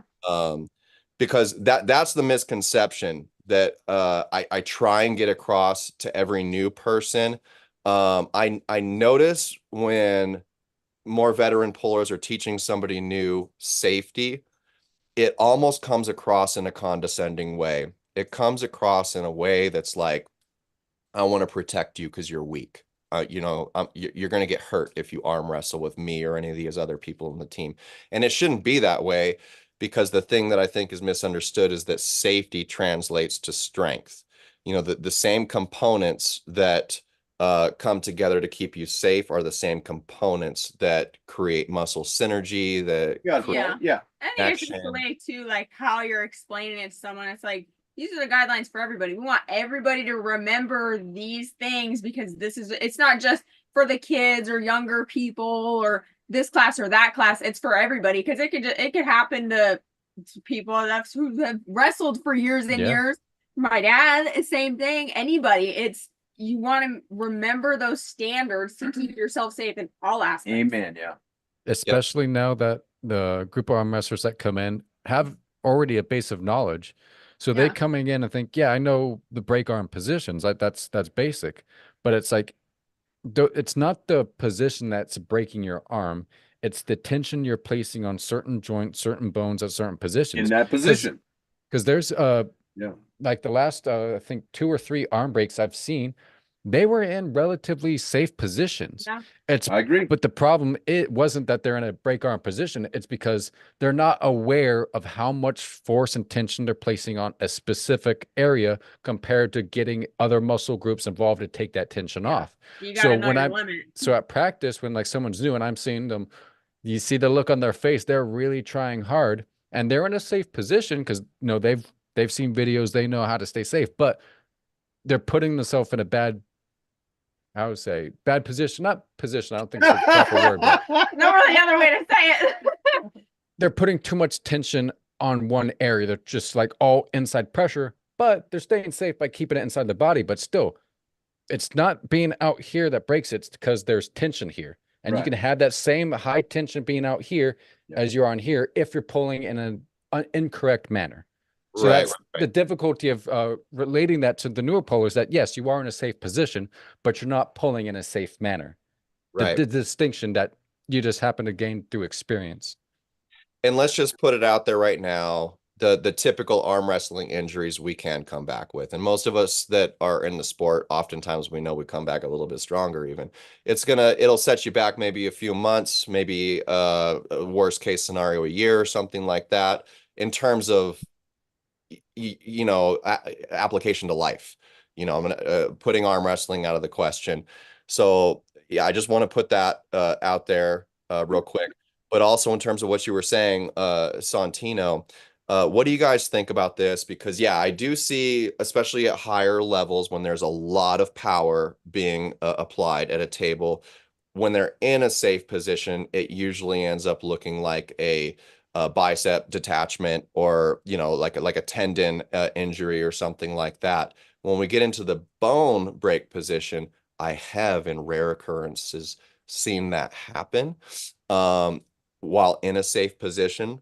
I think what happened though in those circumstances was there was enough time implemented to train being in a safe position, not enough training being put into the muscle memory and coordination and conditioning to adjust when Yeah, you're that's a good out point. of that Exactly. safe position. Because I can be here, but if somebody applies a bunch of force this way and I'm just going to hang out here and it happened really fast and I don't have, the coordination and training to adjust and come with it, there's a strong possibility that there's going to be an injury like that. And that's why it's extremely important, I feel like, in practice, to slowly go through those angles and feel the adjustment. It's one of the things that I do with a lot of new people, and I do it with myself too. It helps me a ton. Is Good. just Yeah. you know, like I'll say, okay, I'm leading this dance and I want you to adjust. Okay. Yeah. And you know, I want to make sure you're going to all the right places, and not just to be safe, but to combat, you know, to Yeah. combat me. And you do that enough times, and yeah, when something happens, you know, quickly, usually you're gonna uh have the know-how, just instinct to I would think more often than not, the injuries and the breaks occur just from the distance between shoulder and wrist. That Yeah. if you watch Sontino, even some of those bigger guys that's yanking him, I like to think that I do the same, and that's I'm coming with you. I'm not going anywhere without my shoulder, because that leaves me vulnerable to put more pressure on those, you know, bicep or the forearm. So something to teach people, right? Stay tight as you can throughout. That's why it's real important, especially for the newer people, because people like us who have wrestled for so long and so much, we've trained our muscles for those positions. We've trained and created those muscles in those situations all around. Whereas newcomers, they're not exercising or working out or training for arm wrestling. You might be strong because of one thing or another, but you're not training those positions to gain those muscles for that position. So that's why it's more important for the newer comers, because they're not doing that. They're not at that stage yet. Get out of your comfort zone. Those muscles are trained for those positions to protect you. Yeah. Definitely. Yep. Yeah. Yeah. I think background has a huge part to play with it too. What your bone density looks like. And training, who you learned from, right? Is important, because I know you guys, when you train, you're looking at people. You're hey, wait, don't do that. Yeah. You know, get up in there tighter, right? That's what we listen. I gotta look out for each other. Exactly, because arm wrestling, sometimes we don't focus on ourselves. We're so into it. And Sarah Latona came up to me in Vegas last year and said, "Hey, Robert, how come you didn't?" And I was like, "Oh, Jesus, yeah, see, that one thing." Jonathan Vasquez came up to me and said, "Hey, look, if you do this, you could beat Danny Glean." And then I handled him like nobody's business. So sometimes listen to folks, what they're telling you, because you can't really see it for yourself. Yeah. Sometimes your matches just go so fast. Yeah. You didn't realize what happened. You're just in the moment trying to do what you could do in the moment, not really thinking, because you're trying to either hold on or just get the win. And so when other people can watch and see and point it out to you, it helps you along for the next one. Big time. Yeah. Just like watching your stuff back in video. You're like, amen. Exactly. Yeah. What was I doing? I like to throw out, when I see somebody at practice doing something that looks dangerous, or even if I'm pulling with them and, you know, you have to stop them. I usually like to throw it out with like a compliment in a sense. Sure. That's kind of true. Right. Because a lot of times it'll happen with a strong person, someone that came in with a powerlifting background or whatever. And I'm like, look, I'm stopping you right now. We're not doing this. You know, we're not going in that position. I'm not saying it's because you're weak. You're actually strong. I'm not going to break your arm. You're going to do it to yourself. We don't know, you know, I know you're muscularly strong, but we don't know what your frame, what your bone, your skeletal structure, your soft tissue, what that can handle yet. It has to be conditioned. And I feel like that's also a factor that kind of sucks, because we all want to compete early, but and that brings just monumental amounts of experience, but that leaves a lot of unknown factors. We can really protect ourselves and each other in practice, but when you get up there in competition, and you put your arm on that table, you know, you're there to go to war. That other person is there to pin you. They're not worried about your safety. No. So there's and the only thing I feel like alleviates that situation, or kind of betters your odds from getting hurt, is, you know, sure, learning how to pull safe and everything like that. But we all have that point in this sport where we realize what our frame can handle. And those that don't understand what I mean when I say frame, I'm talking about bone structure. I'm talking about tendons, your elbow, soft tissue. There's a certain point where, you know, as long as you've been implementing safety and proper adjustments, you'll be in a controlled environment like a practice, and someone gets you over to here, right? Yeah. And instead of, like, you know, just trying to keep pulling and using, you know, certain muscle groups and stuff like that, you start testing your frame a little bit. Amen. It's Yeah. not just about offense, it's about your defense. Yeah. And your Right. counter. You got to be able to know how to counter. Yes. I remember about 2 years ago, that happened for me, maybe 3, I'm not sure, but it was there was a moment where like a good amount of force was being applied in practice, and I realized I'm not really like using strength or muscle right now. This person's using everything they can to put me that way, but I'm just here locked in, and I'm like, okay, wait, this is what it is. Okay, like I can feel this is comfortable. And then there was also the moment when somebody's so strong, you know, when I was in this position and relying on that frame and the elbow, where I started feeling that little bit of pain, that little bit of instability. And I was able to tell myself, okay, that was it. That's Let it go. Yeah. That's it right there. Yeah. We know where the threshold is. So I guess my only point is, year one, if y'all agree, the most important thing is conditioning and mechanics. But at some point, it's really good if we want to compete and everything, to slowly in a safe environment start testing where that frame is at. You know, like what you can handle and what you can't. And as long as you're with somebody that's knows you're doing that and is protecting you, Sure. yeah, it can help quite a bit. Benjimac, what's up, Benjimac? Benjimac is in the house moderating. He says, hit that like button, please do. No, just everyone at the same time hit the dislike button. I want you to hit. That's how we roll. No, we got Corey Van Meter in the house, one of our round robin competitors. I believe he's one of the guys that's coming in just barely north of 100 pounds. I think he's Wow. I think he's a 114. But don't get me wrong here. Corey is out to win this thing. Nice. He's coming to beat everybody. Nice. And I'm also not joking when I say that a good portion of the people that are doing this are very serious, and they do expect to win this. Well, that's good, That'd be man. awesome. That's good. Or they better be. I'm taking Danny and Sontino for the finals. All right. But when you say Danny, that brings up a good point. And Danny, I hope you're still in here.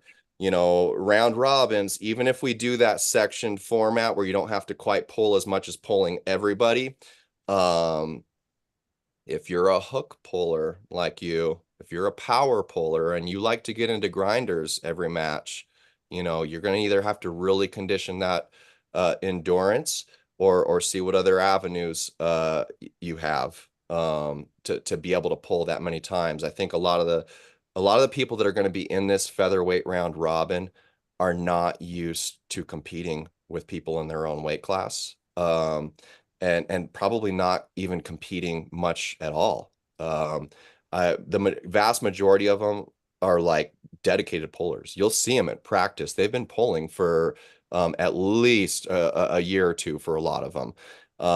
But they're dedicated. They just don't have a place in competition, so they don't go. So there's going to be a lot of factors about this where, you know, one of the things that they get out of it is going to be a big learning experience. So Danny, you know, even if you kick some ass, you know, don't let yourself get into too many grinders unless you really think you can outlast every one of these Danny is a grinder. He is a grinder. That's what Danny does best. He grinds, man. It is. So I'm just putting it out there because I like Danny and I'm rooting for Danny. Me and too. If he gets into a hook with every single person and wins this whole thing, Woo! you know, if that happens, if you win, I will give you $100 too. Nice. Danny, I will do that like 100%. If you beat everybody in this just in the hook, man, yeah. Nice. That's I hope somebody else gets in on that too, because that would be gnarly.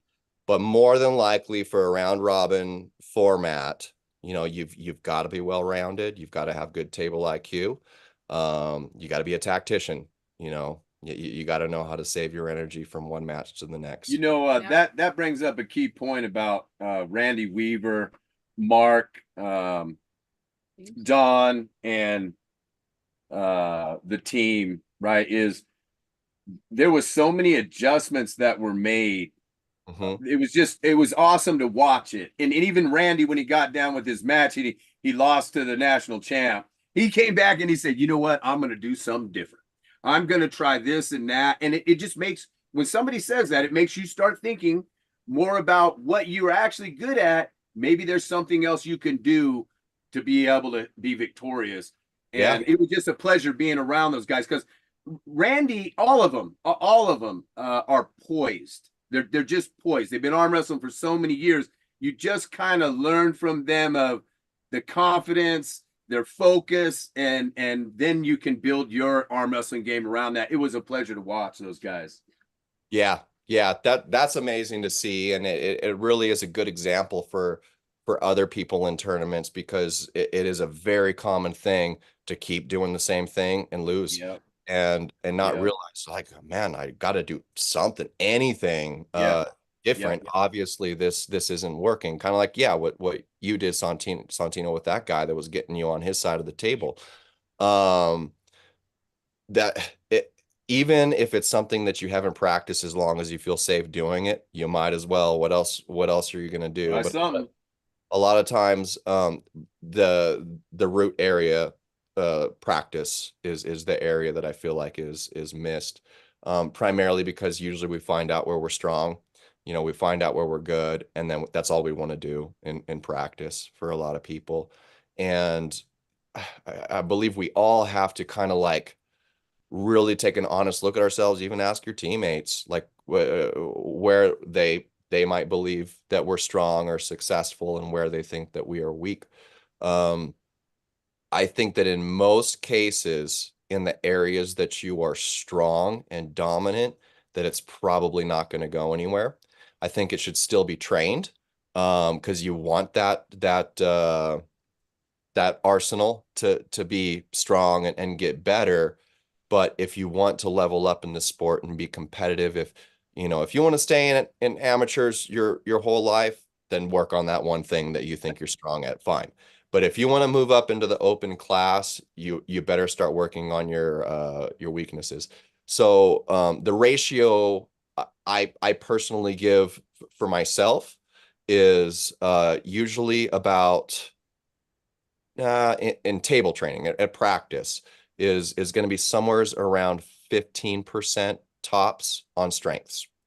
A lot of times it'll land around 10%. But in practice with other people, usually I'm working on those weaknesses the majority of the time. You know, we're talking like 85% or more. But in the gym, you know, training on my own on the table, with the cable system or with weights or anything like that, you know, you're hitting it all. But that's what I think. Like at practice, it's the best place to work on all those weaknesses. Is if you level up and they're trying to they're exploiting you in the same damn area, you better start working on that damn area. You know, we went down and trained with Paul Italia and Israel and all those guys down there in Petaluma. Luke Kent came over one day, and Paul's got a really unique, you know, Paul's a wealth of knowledge, you know, he's a character. Right. And he's individualistically unique. And I really like him because he has so much passion for arm wrestling.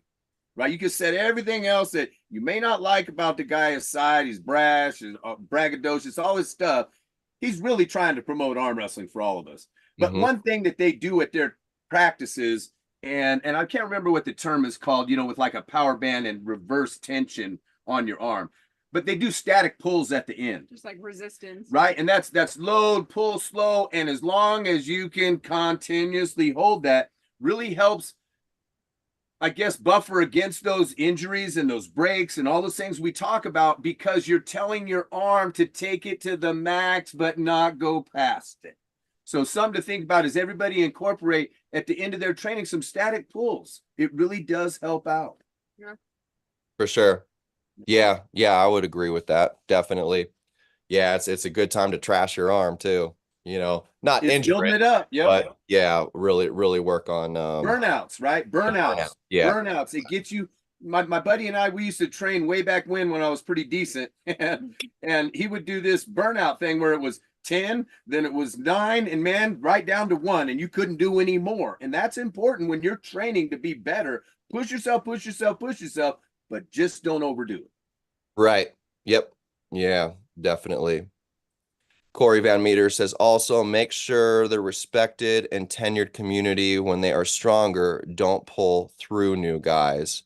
Put new people with the right pullers. Amen. Yeah, I'm glad you brought that up for sure. Yeah. I like being to piggyback on that. Sorry, to piggyback on that. Earlier when you were talking about the amateurs and training with your guys' stuff, is if you're an amateur or somebody that's new, and just find a somebody that's a professional that's been in it for a while, and ask them to spend some time with you, right? It goes along with what you just said, is mentor, right? These younger guys, and your younger guys, find a mentor, find somebody that's going to spend time, quality time, ins and outs, even if it's just 15 minutes a day or a practice. Yeah. That makes me think of Armfest. A lot of us know Elijah Colazzo and his dad Todd. Elijah's a superstar. We love that kid. He's great. So he's at that point where we're convinced he can pull safely. He's been competing a little bit now. Good. And yeah, he's a beast, but we look after this kid like Good. time. Good. He pulled me aside for table time at Armfest, and at some point while we were pulling, maybe I was doing the same crap with him. I was just going through angles and trying to hold here or there. He said he wanted me to hit, and I was like, you want me to hit? Like what what are we talking about here? And he's like, hit, and with the ready go. And I, part of me was really like impressed, and I really commended it, because he's at that point in his journey where he can do that. Now, did I try and like hit? No, but we got Robbie Noble over to shoot a ready go. Good. And he got to feel what it was like to have someone hit a little bit. And the biggest thing that I respect about it is, to me, he was doing what guys like Sontino and Danny Dowler have had to do. You work that slow climb to being safe, getting strong, getting smart. And Elijah's been gaining all of those things, but he not only is pulling guys like me that are more experienced or bigger or whatever to train with, but he actually wanted to feel what a ready go would be like with somebody that competes a lot. And that's why it really spoke to me what you were saying earlier, Santino, is that you've always been forced to pull bigger people, and you've taken it as an opportunity to get better. And I see that as the general consensus out of necessity for the featherweights, for even lightweights like myself as well. So what I want to put out there for anybody else that's new in the sport, shoot, I don't care if you've been seasoned. If you're heavier, Alan Fisher would kick me for saying this, but I see more of the bigger guys only wanting to pull their own weight in practice, or lighter. Why? Now, I know Fisher's perspective on this was, he always says, are you going to pull this person in a tournament? And they're like, no. And they're like, why are you pulling in practice? Well, it would be one thing if you guys were like practice competing, I guess. But then there's always, does that person like to pull up a class as well? Practice is practice. You're there to pull and get stronger and work your moves and techniques. You're not there to beat a person. You're not competing. You're just everybody's helping each other practice and get strong. And it's not about, hey, I need to beat you. Yes, yes. Am I going to be better in my weight class by just pulling people in my weight class, or am I going to get better and stronger by trying to find ways around this 220 person that's got a bigger hand, that's, you know, and you've got to find new avenues. So if you're not pulling with those people, then you're not going to know if you ever get to that point or get in that situation, well, shoot, what am I going to do? Exactly. I mean, as long as the two people, they trust each other and, you know, they know what they're doing, like there's value to getting somebody to pull you with two hands, you know, even if they're stronger than you, you know, stronger with one hand, you know, you give them two hands on you, and there's benefit to it. There's a place to it if it's done with trust and safety.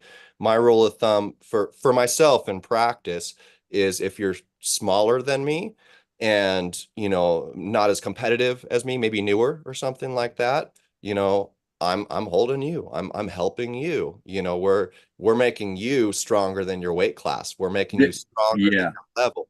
But then for me, my bare minimum, where I'm like getting serious about, I want to get something out of this. If you're in my weight class, you better be one of like the top 5 or something like that. Like, you know, on my team, you better be somebody that can whoop my ass. Right. And outside of that weight class, it's going to be somebody bigger. Yeah. When I got back into arm wrestling just a couple years ago, I found out real quick and early that I stunk. Like I had lost everything, my speed, my quickness. You know, it's muscle memory. We all talk about muscle memory. But when I started training with the guys in Reno, and she'll tell you, and you ask any one of them, they'll tell you, here's what I did. You go ahead and hit that. Because if you can't catch somebody over here, you're never going to be a champion. Yeah. You're always going to get somebody at some point that blows you off of, dang it, I misjudged that. And you got to stop them. You got to slow the match down and find where your strength is. And that's your defense. You can't always just be offense. I'm going to hit, throw, and go. I got to be able to know, shoot, if somebody's taking me over here and I'm losing, I need to know how to come back from that, hold that, and counter. Right. Yep. So the young man that you were describing that's saying, hey, I want you to hit me on a ready go, man, let him take all that he wants to take. But you don't have to hurt him, right? Just let him catch you a little bit and then apply some pressure so he's not getting hurt, but he feels like, wow, that's what blasting is all about. That's what I got to do right there. So I like that. Yeah. And there's the only thing going through my head once we decided to do this was one, it's not going to be a ridiculous hit, but it's going to be a hit. But like the other thing was, like, I was just thinking, what's the safest way? What's the safest way to hit this person? The safest way for me was also the most efficient or successful way, that it would be more of a top roll, more going into the fingers, and that's going to be a safer situation for him. Am I going to try and like press this guy really fast? No. We're gonna try like side pressure hook the guy, out of his shoulder. It's nice to pull with smaller people because you can let them manipulate your wrist a little bit, but then you can give them some you're stronger than they are, and that trains them, and it also trains your muscles to say, hey, when I get taken like that, this is what I need to do to get back. Yeah, definitely.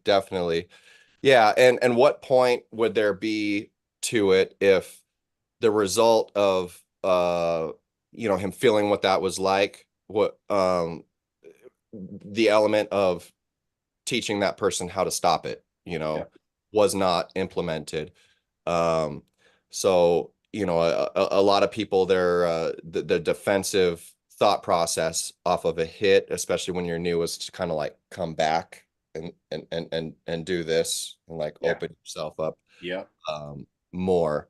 And that is a hard thing, like you said, Tara. Defense is understanding, like, we've been doing a lot of hit training on our team. I've been working with a lot of people on that, and the problem with I feel like the whole idea of hitting is we have this misconception that hitting is some offensive tactic that is done to the pad, we see our old legs and stuff like that, and it's just like it happens so quick there to the pad and it's over, and that's supposed to be a hit.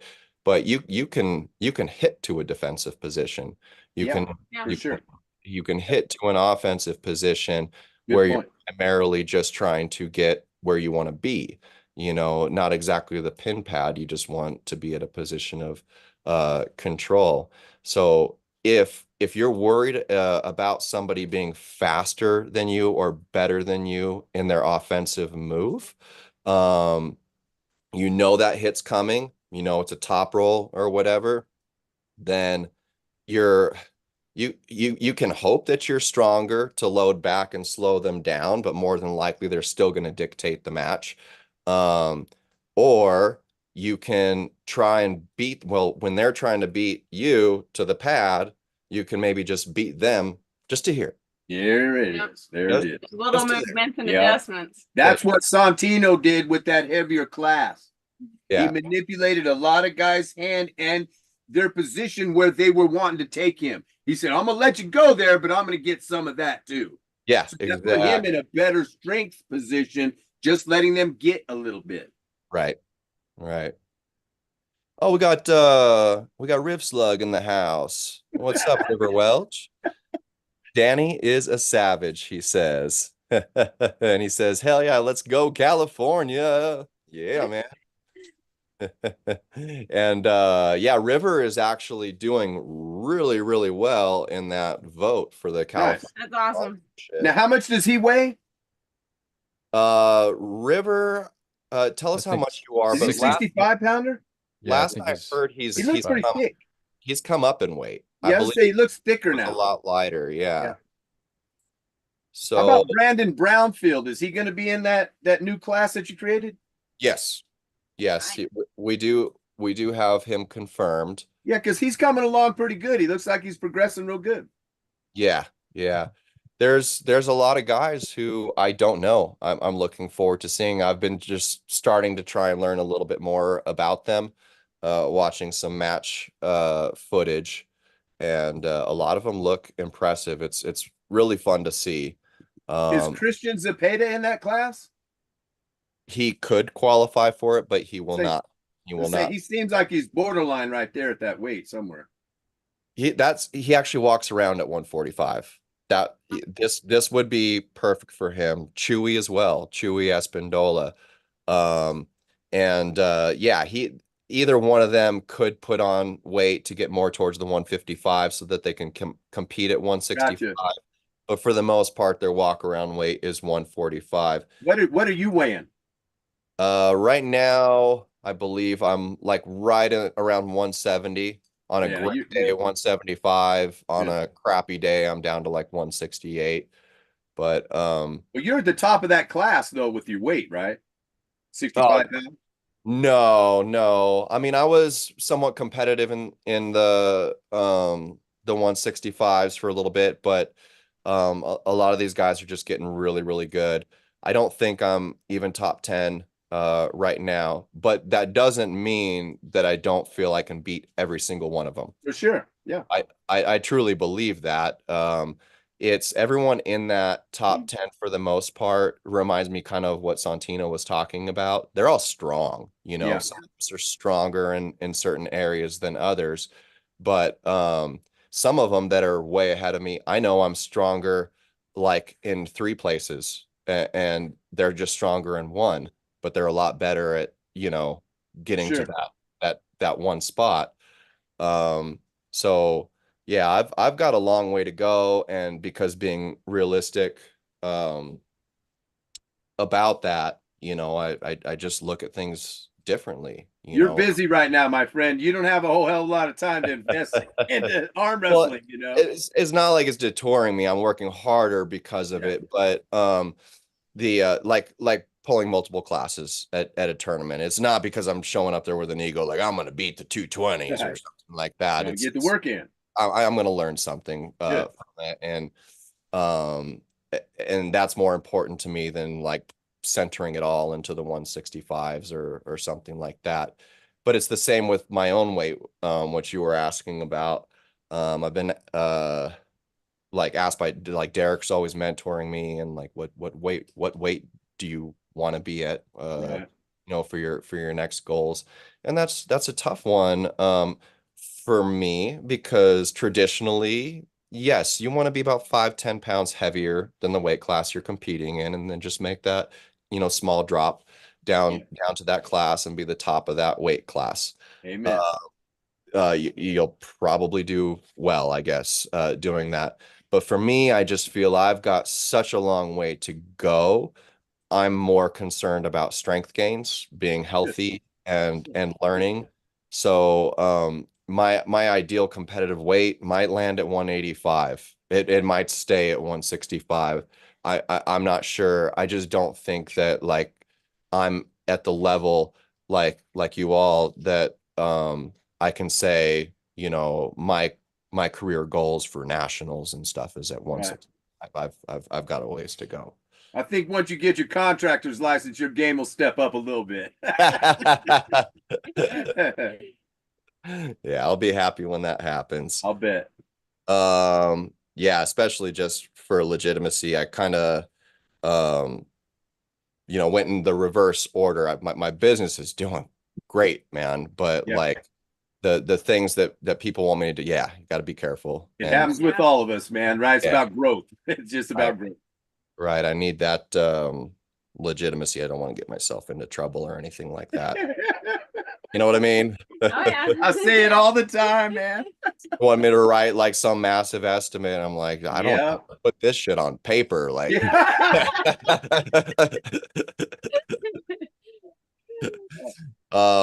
so I'm looking up right now where we're at with the vote, because we have River in here. So we've got this California sponsorship, and anybody watching, the link for the GoFundMe is down below. We are looking to sponsor 2 California athletes to compete out of state. And our financial goal for that would even give them the ability to travel out of the country if they so wanted to. So scrolling way down here to the north side. Okay. So here are your updates on the vote. So far, we've had all the California team heads pick 2 people to nominate to be a part of our top 20. 10 from the north, 10 from the south. Each team head was tasked to pick somebody from their own team that they think deserves to be nominated. And then they were tasked to pick somebody from the opposite side of the state. So south team heads would be voting for somebody from the north that they think deserves it. And that helped kill 2 birds with 1 stone to also include people that don't really affiliate with a team, because there's a lot of great ones that are putting in the work, and they go to every team practice. They're going everywhere.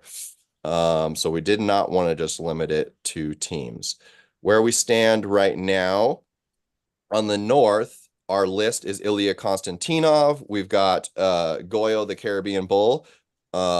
We've got Casey the Grizzly Stevens. We've got Austin Fenley, Caleb Armbender, River Welch, Brandon Ryan, Jeffrey Ray, Chewy Espindola, and Jake Collins. And all these people are the epitome of athletes that deserve this. We had a specific criteria tasked to all the team heads for the type of people we wanted. Obviously, if we wanted somebody to just go out of state and win and represent California, we'd get, 10,000 votes for Reg, 10,000 votes for Derek, probably get Tom Nelson. There's Luke Kent. All these people that have already been in huge promotions. They've already traveled. They even, have lucrative opportunities to potentially do that. This is for the people that are putting in the work, could be competitive, and they need to get out there. We all know that leveling up means getting out of your local area and competing. So it's also an investment in that person. They might go out of state and get their butt handed to them, but they're probably going to learn a lot and see what that other level feels like. Bring it home, come back and come back stronger. Hey, you could be the best competitor in California. You travel somewhere and then you find out, man, just the travel, just all that anxiety and everything else adds up to not work in your favor. So like you just said, that'll humble you and you'll be educated with what you need to do now for the next level. Opportunity and growth. Yeah, definitely. Yeah, so the leader right now is still River Welch. He is in first. Oops, God, I click on their names and it ends up changing their vote, my vote. Yeah, okay, there we go. All right, so River Welch is winning with 43% of the vote. That's 173 votes for River Welch. Nice. Got a lot of support behind him.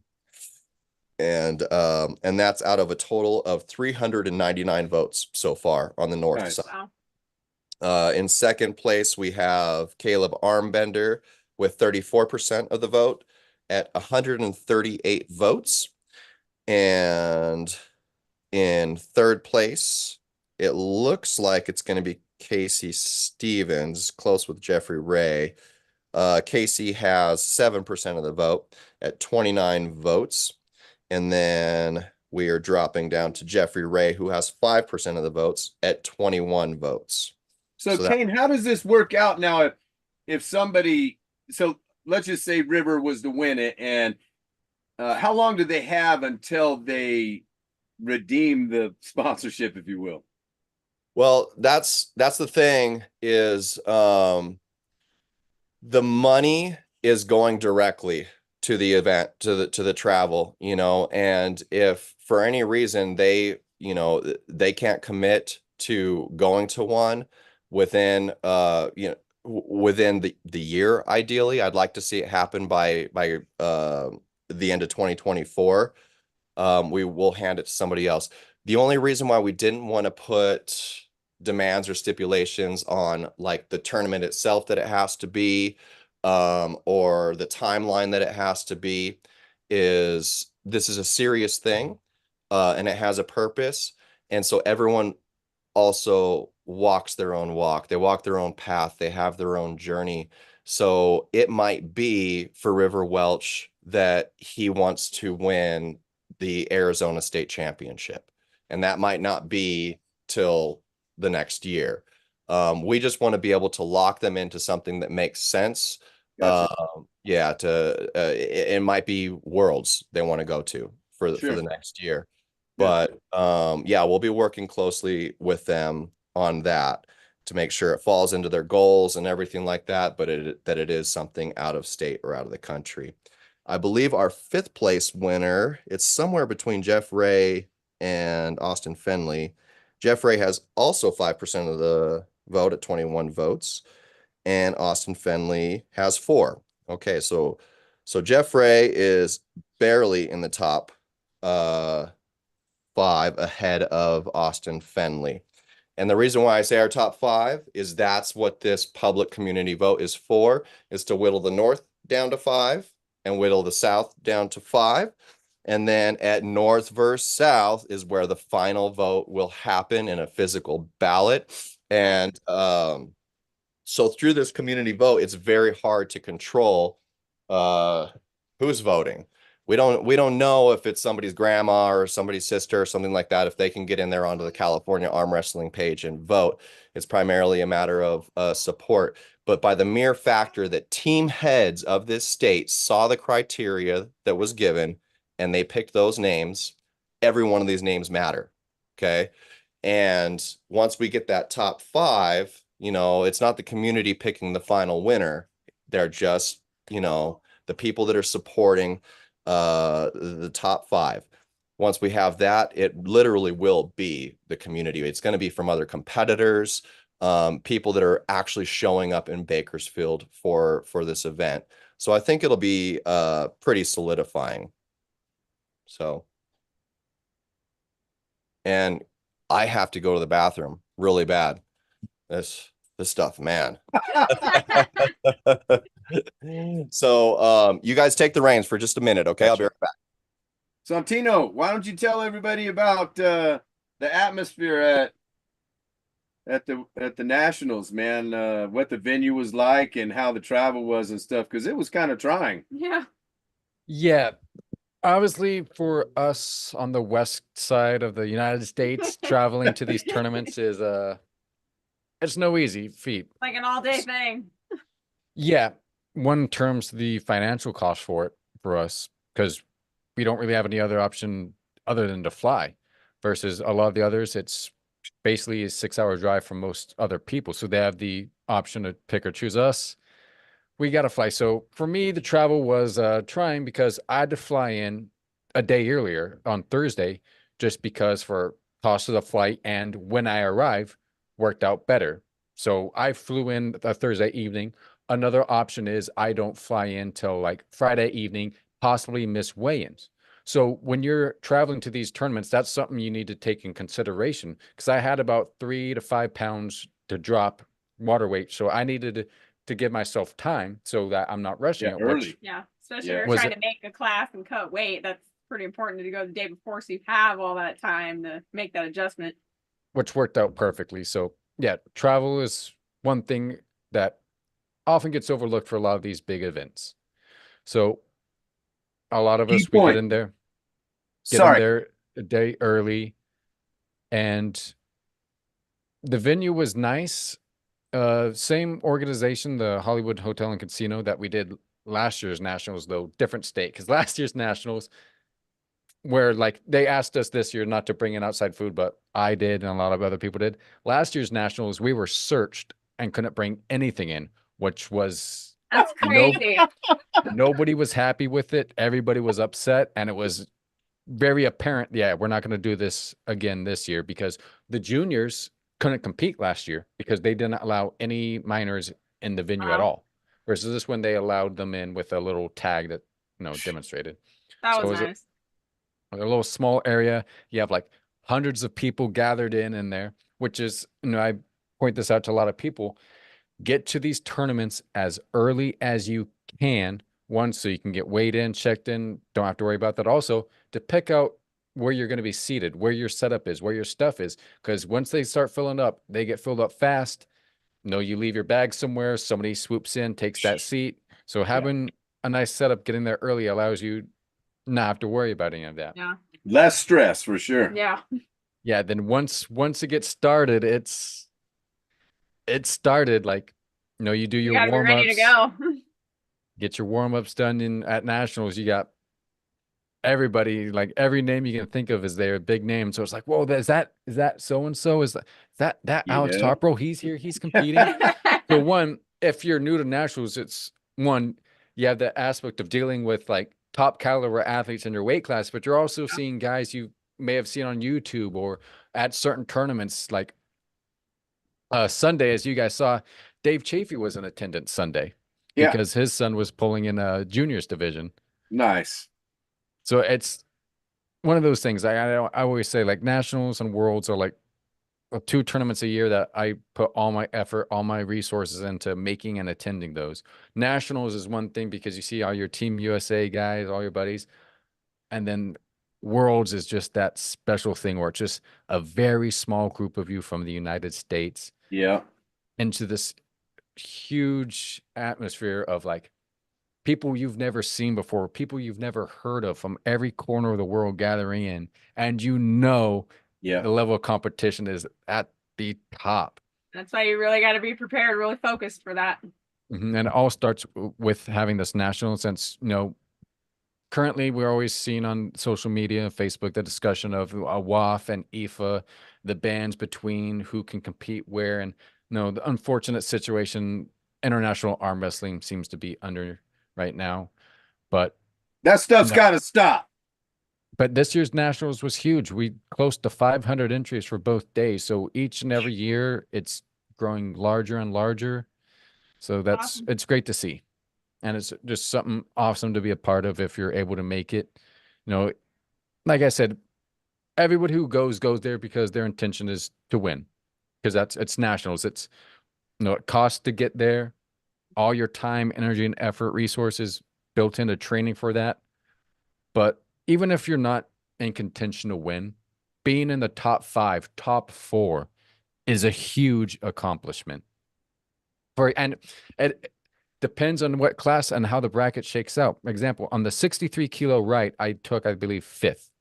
However, the guy that ended up taking 3rd finished 4th in my weight class. I beat him. So it's one of those things that however that bracket shifts out can determine how that goes, just because competition is that stacked there. So those things that, you know, if you enter into even at a state competition, you didn't do as good as you see. But if you had a big bracket, a big class, a lot of that just go down to matchups. You ended up pulling the top two guys first Yeah. two matches and you're out when you could have been top three. Yeah. So it's The just luck of the draw thing. exactly. But obviously Nationals was a lot of fun this year.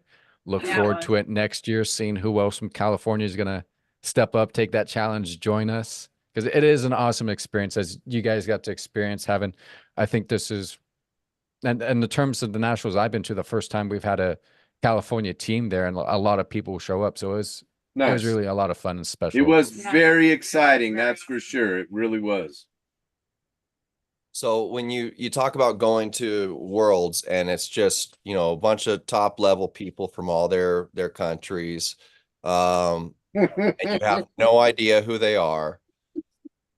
I'm just trying to wrap my head around it. I've talked to people about this, but so it's one thing if you're going to pull somebody from another country that you don't know, and this is a super match. You get a little information round one, and then you know you can move on and hopefully adjust. How in the hell do you do this in a tournament format with all these killers that you don't know? Like Stay how do you focused. strategize this? Leading up, you got to do your due diligence. Like Malaysia was a lot harder because a lot of the Asian competitors just aren't as many videos on social media. So I was pouring through like hours and hours of content, like live streams, some small like Tribal Pullers, one of the channels, like hours of their live streams, just analyzing like, could this guy be at my weight class? He looks like he could cut to make class, examining how they practice, seeing if I can find one of their nationals from like 3 to 4 years prior to do some research of who's pulling who, what styles are they doing, Good points. gathering all that info. And it's like, okay, day of, who's here, who do I recognize? Okay, then balancing of how much am I going to look into their matches on there and how much am I going to focus on just myself? Because there is a balance. Because like France, I spent a lot of time doing research on everyone, having a game plan for who could be there, who couldn't be there. Versus Malaysia, I did a not as intense thorough research, but enough to like, okay, this is where they are.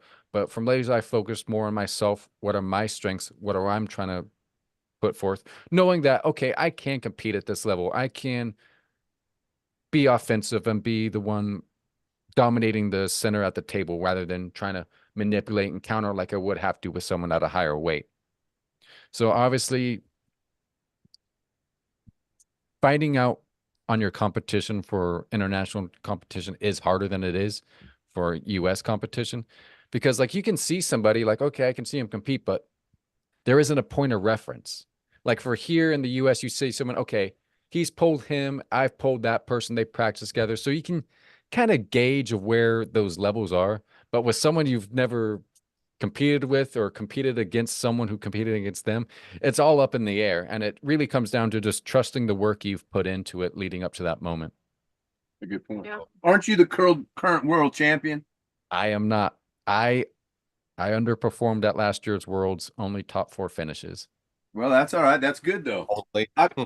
I want, you know, because what I tell Tara Sontino is talk to you, talk to Denise, talk to Bill Collins, talk to these people that go to these world events that see what I tell Tara all the time, you're pulling against people that's out of your weight class. And when you get to Worlds, you're going to pull a bunch of girls that got nothing else in the world to do but arm wrestle, and that's their ticket out. So if we think Tara's something now, it'll show when she goes to Worlds what kind of competitor she is. Yeah. And also to piggyback off that is, you know, some of those people commented in the live stream when I was watching it back is like the level of focus I had when I'm at the table, like leading up to it.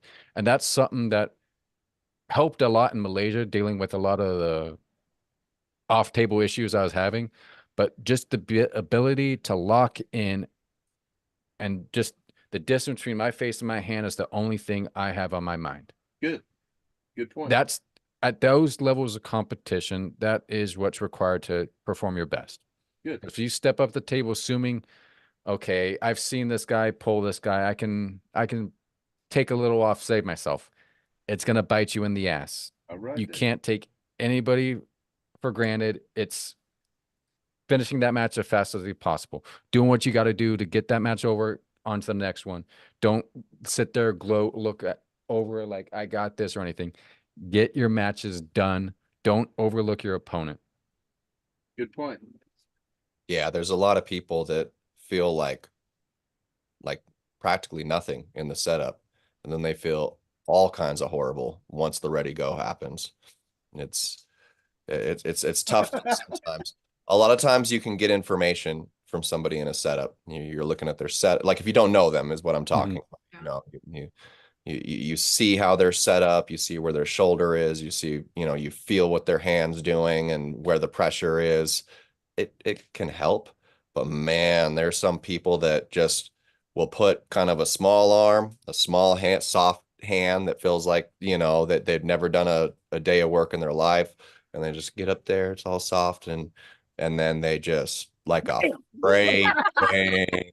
Yeah, like And you by the said, time you Sontino, feel that, it's really about focus, because if you don't know the person you're pulling, you need to focus on what you're doing and your strategy. Focus on where your hands at, where your arms at, your positioning, and what you're gonna do, because it doesn't matter what they're That's gonna all do. you You can don't do. know what they're gonna do. You gotta Yeah. focus on what you're going to do and execute that plan.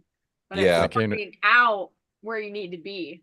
like what Kane was saying, as soon as you feel that hit, you weren't expected. By that time, it's already too late. Yeah, And you've yeah, lost right. that match. It's done. So You fast. didn't even start yet. But you're pinned. Yeah. I think what Derek has told me about Worlds is that everybody has a strong hand and wrist. That was one of the big things that stood out to him, is that it was almost kind of like a foundation factor. They all just had really strong hands and wrists, all strong everywhere, and just smart. It was just really, really interesting stuff. It's got me thinking. We've talked about this before on the show, is India. I really want to be able to bridge the gap between the US and India, because they've got a huge arm wrestling community out there that I know nothing about. And I have reached out to like one or two people that I've seen have a bit of videos out there, but haven't heard back. So if anybody, we have had some India viewers in here, and I think that might have been well, it's hard to tell. I don't know, but I really want to bridge that gap. But with also Mexico coming up here, Greg Brown's event, May 4th. I really, really want to bridge that gap big time too, because a lot of people haven't pulled, like from the States, haven't pulled these people in Mexico. There's been a few that have been able to come up and compete, but from what I understand, it's a lot harder for them to come up and cross the border than it is for us to go there. Are you competing in that? I am. Yeah. Can you reach out to somebody and ask them if there's some small little Mexican girl that wants to pull Tara? Actually, I could. It would be a Appreciate little game, but it would be interesting to see what they say. Yeah, I'll reach out to them today. Thank you. Be Yeah. something to look into. What's that? Be something to look into if there's a possibility of that. Absolutely. Yeah. Thank you. It's not too tough for us to go there, and anybody that's intimidated to go to Mexico, the community, I can't stress how nice and awesome they are. This particular event is right across the border, more inland in Mexicali. The time I went there with my team, they were just so hospitable, so Good. nice. Good. I didn't feel like unsafe being in a country that wasn't my own. Like they were just extremely cordial and Nice. and had so much respect for us, which was huge.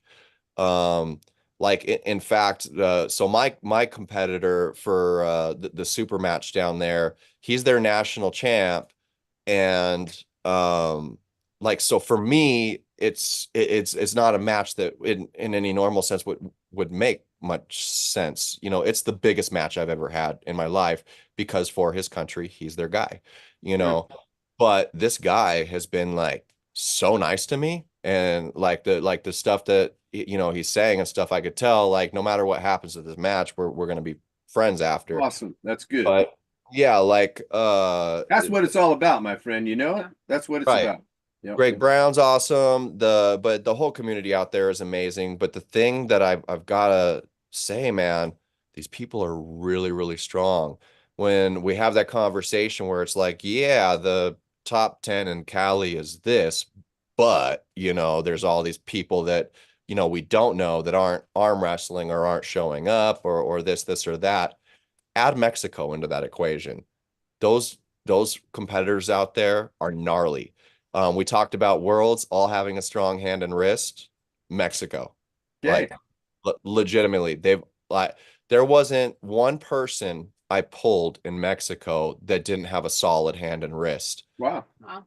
Yeah, really, really, really good. Well, So hearing you talk like this makes me want somebody. yeah. You got well, there's a tournament too. So regardless, you guys can go Okay. out there All and right, then let's do that. Yeah. yeah, they're running super matches and then they're running the event. Do There's you stay down there? Is there a hotel? Have you eaten the food? What's the water like? yeah, I haven't the food amazing. At least the one big practice I went to, they were all out there barbecuing carne asada, you know, and it was delicious. All right. I didn't go last year. There was an event out there and I didn't make that one, but like Derek did, a few of our teammates did, and there's a hotel they stayed at that Okay. was a really nice hotel, So, apparently. do you recommend flying to San Diego, renting a car, and then driving? That could be an option. Or is there an airport where you're talking about? I'd probably fly into San Diego Okay. but I don't know enough about that to give my full advice but all I can say is it wouldn't be a very long drive. Right on. You will have to cut inland a little bit and Okay. then shoot over. But yeah, Corey, if you guys do decide to go super match or not, Okay. and you want to hit up the tournament, let me know. We can Thank you. somewhat caravan. Sweet. I That would be don't- awesome. Yeah, That's be what I was cool. getting to. Yeah, I don't think I'm going to be bringing Malia and Odette on this one. This one is being held at like a nightclub. Okay. Not that it's going to be like sketchy or anything like that, Sure. but with the baby and everything, I just don't think it's going to be the best to like, especially call. Yeah. focus on Good competition. call. So, Sontino, are you going? I will not be attending this one, All right. unfortunately. yeah, it's gonna be good though. So I definitely recommend as many people from the States going out there and competing and Sweet. testing where they're at. But I just definitely want to bridge that gap because they're gung-ho about arm wrestling, their community out there. They're very serious, they train hard, and I want to incorporate them more into the rest of the community. Yeah, I think that builds bigger relations, right? That's good. Yeah. Yep, absolutely. So yeah, definitely looking forward to that. I guess the one thing I haven't gotten into yet was where we're at with the South contenders for the sponsorship. Let me pull that up and see who our current top 5 are. Let's see. Okay. So the list is Kevin Nagayo, Grace Bear, Alan Hodsey Pesic, Christian Zepeda, Paul Stevens, Chris Zawacki, Andy Langfield, Ed Bedrosian, Scott Wynn, and Michael Brown. And what's interesting about this is Michael Brown was added in a little bit late because there was a team head we missed. I missed off the start, and they actually voted Michael in one of the North team heads. Nice. Michael's coming along good. His progression's getting better and better. Yeah. Yo, killer. Yeah, he's going to be fighting Caleb Armbender at North vs. South. And that's going to be a good one. And he just beat my teammate Will Klingman in a super match. Saw that. Yeah, I think Will was fearing a little bit of injury. He had to back out of the matches. But you know, there's a reason, and Michael had an amazing performance in that. Yeah. He's leveling up. But he's also one of our top 5, it looks Nice. like. So in first place right now is Christian Zepeda, who has 22% of the vote with 28 votes. And then in second place, oh wait, he's tied. Wait. Backwards? I do have it backwards. Okay. I have to, oh, this is a lot. Come on, you're messing with people's emotions. I am. It's actually Grace who's got the first place spot right now. All right. Yeah. She's got 33 votes for 27% of the vote. Nice. First. Man, that is awesome, right? That is awesome. We've got a woman Awesome. leading the pack right now in SoCal. So Christian's going to be in second. And it looks like Alan, Hazi Pesic, and Michael are close. Let's see. So Alan has 13% of the vote with 17 votes. He's in third place. And then Michael Brown has 10% of the vote with 13 votes. He is currently in fourth place.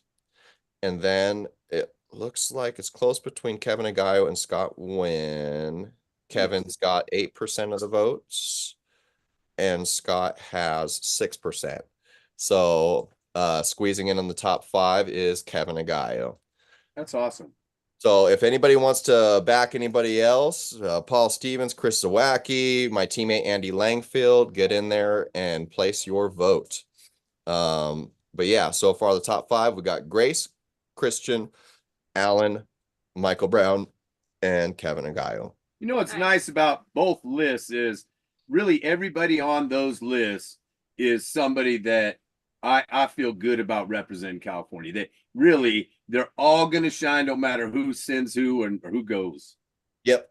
Yeah, definitely. And it's tough. It's tough doing this because not everyone's going to agree with all the names. I'm with you, Robert. I agree with all of them. The only thing that makes me sad is there's other names too that could be on there, They'll be on there sometime. They will.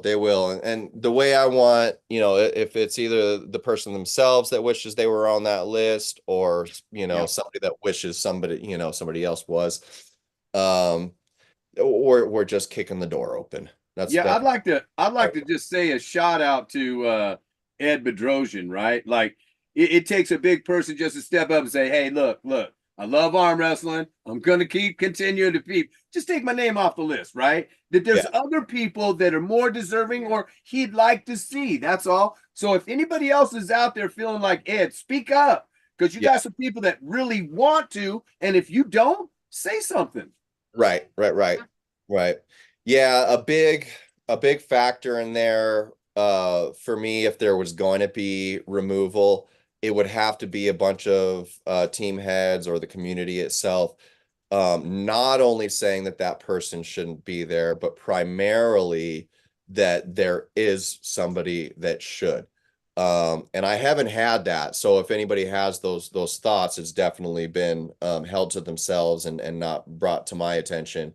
I have talked to Ed, and I really respected that he spoke up about that as well. And my answer to him was, especially since there wasn't people complaining in terms of we want somebody else in place of Ed or something, is that he was nominated for a reason. It was team heads that made those votes, and every single one of those team heads I have a lot of respect for. They were all looking at the same criteria together when they made their picks, and Ed was picked for a reason. So he's a humble gentleman, and I respect him. Oh, I love Ed. Ed's the greatest. And I can't, nor would I want to, and I know Josh feels the same way, control the perceptions of the team heads or the vote.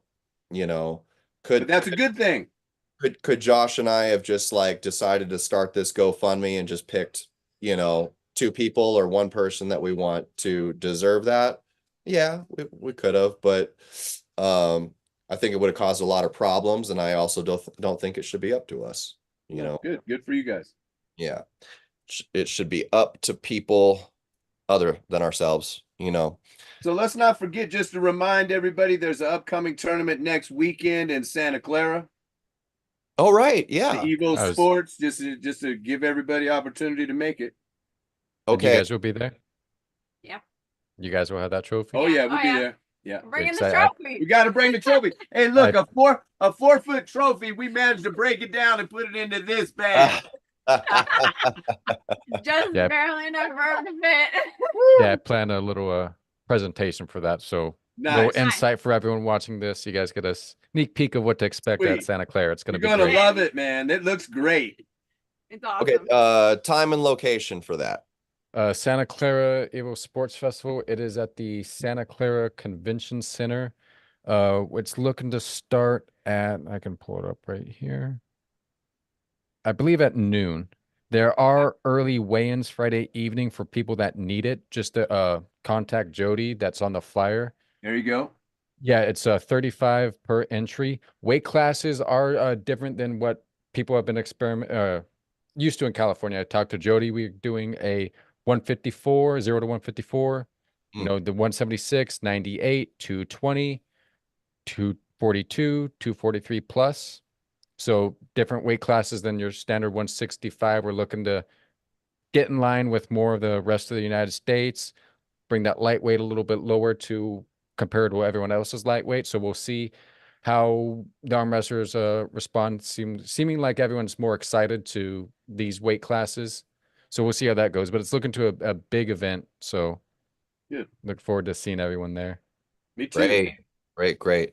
It's such a cool thing to see so many events so often. Like a lot of people get frustrated and angry and politics involved when some of these events get a little too close to each other.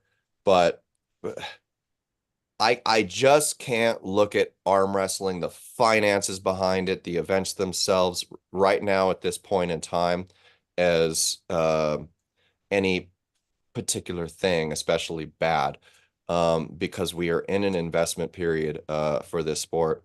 And if we are seeing events happening all the time, it's good news. You know, it Great news. really Yeah. is. If we can coordinate to, and we do typically to try and make these events be somewhat spread out, we can. But if we've got the wonderful problem of too many events, then we don't have a problem at all. This is a good thing.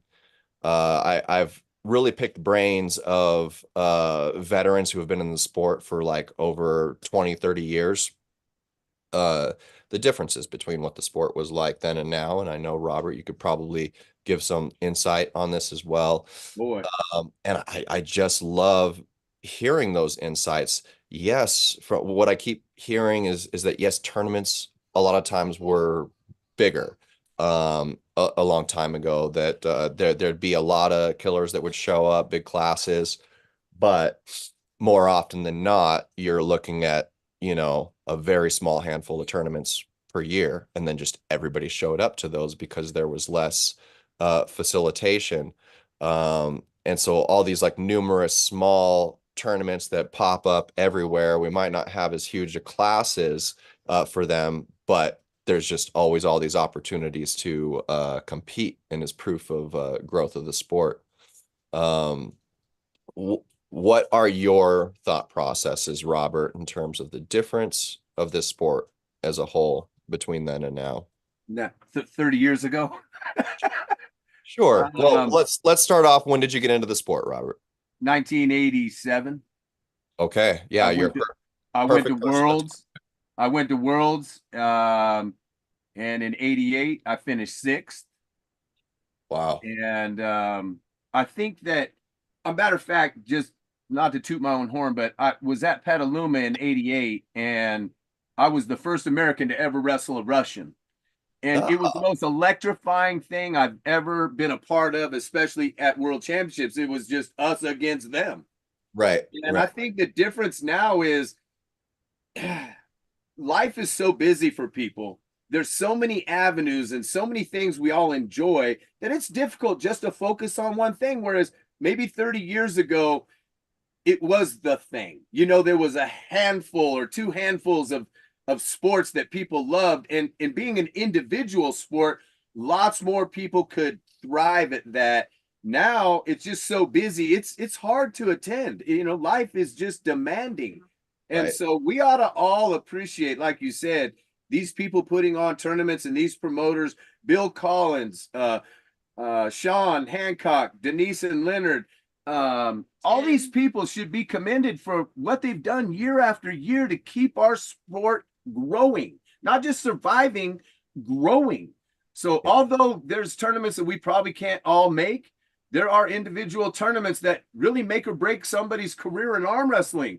That the national championships used to be held at Tahoe, Biltmore, and Reno, which was real nice because Reno's a friendly fly-into place. It's quick, accessible, and we need more of these venues, to make it easier for folks to get involved, but also the incentives. Because one thing that's really bothering me about arm wrestling right now is the division of the organizations, right? I just want to say to everybody out there, from Bill to Leonard, Denise, and Pal, put down your guns for a minute. Just say you're sorry, let things go. Let's try and get together, right, and move forward instead of being bitter, because we're shutting people out from the things that we love the most, and we need these people. We want these people to come, and they're exciting, and they have things to offer besides, hey, I'm just the champ. One of the most gracious guys, I think, that's out there, really, he just epitomizes a champion, and that's Brett Rockers.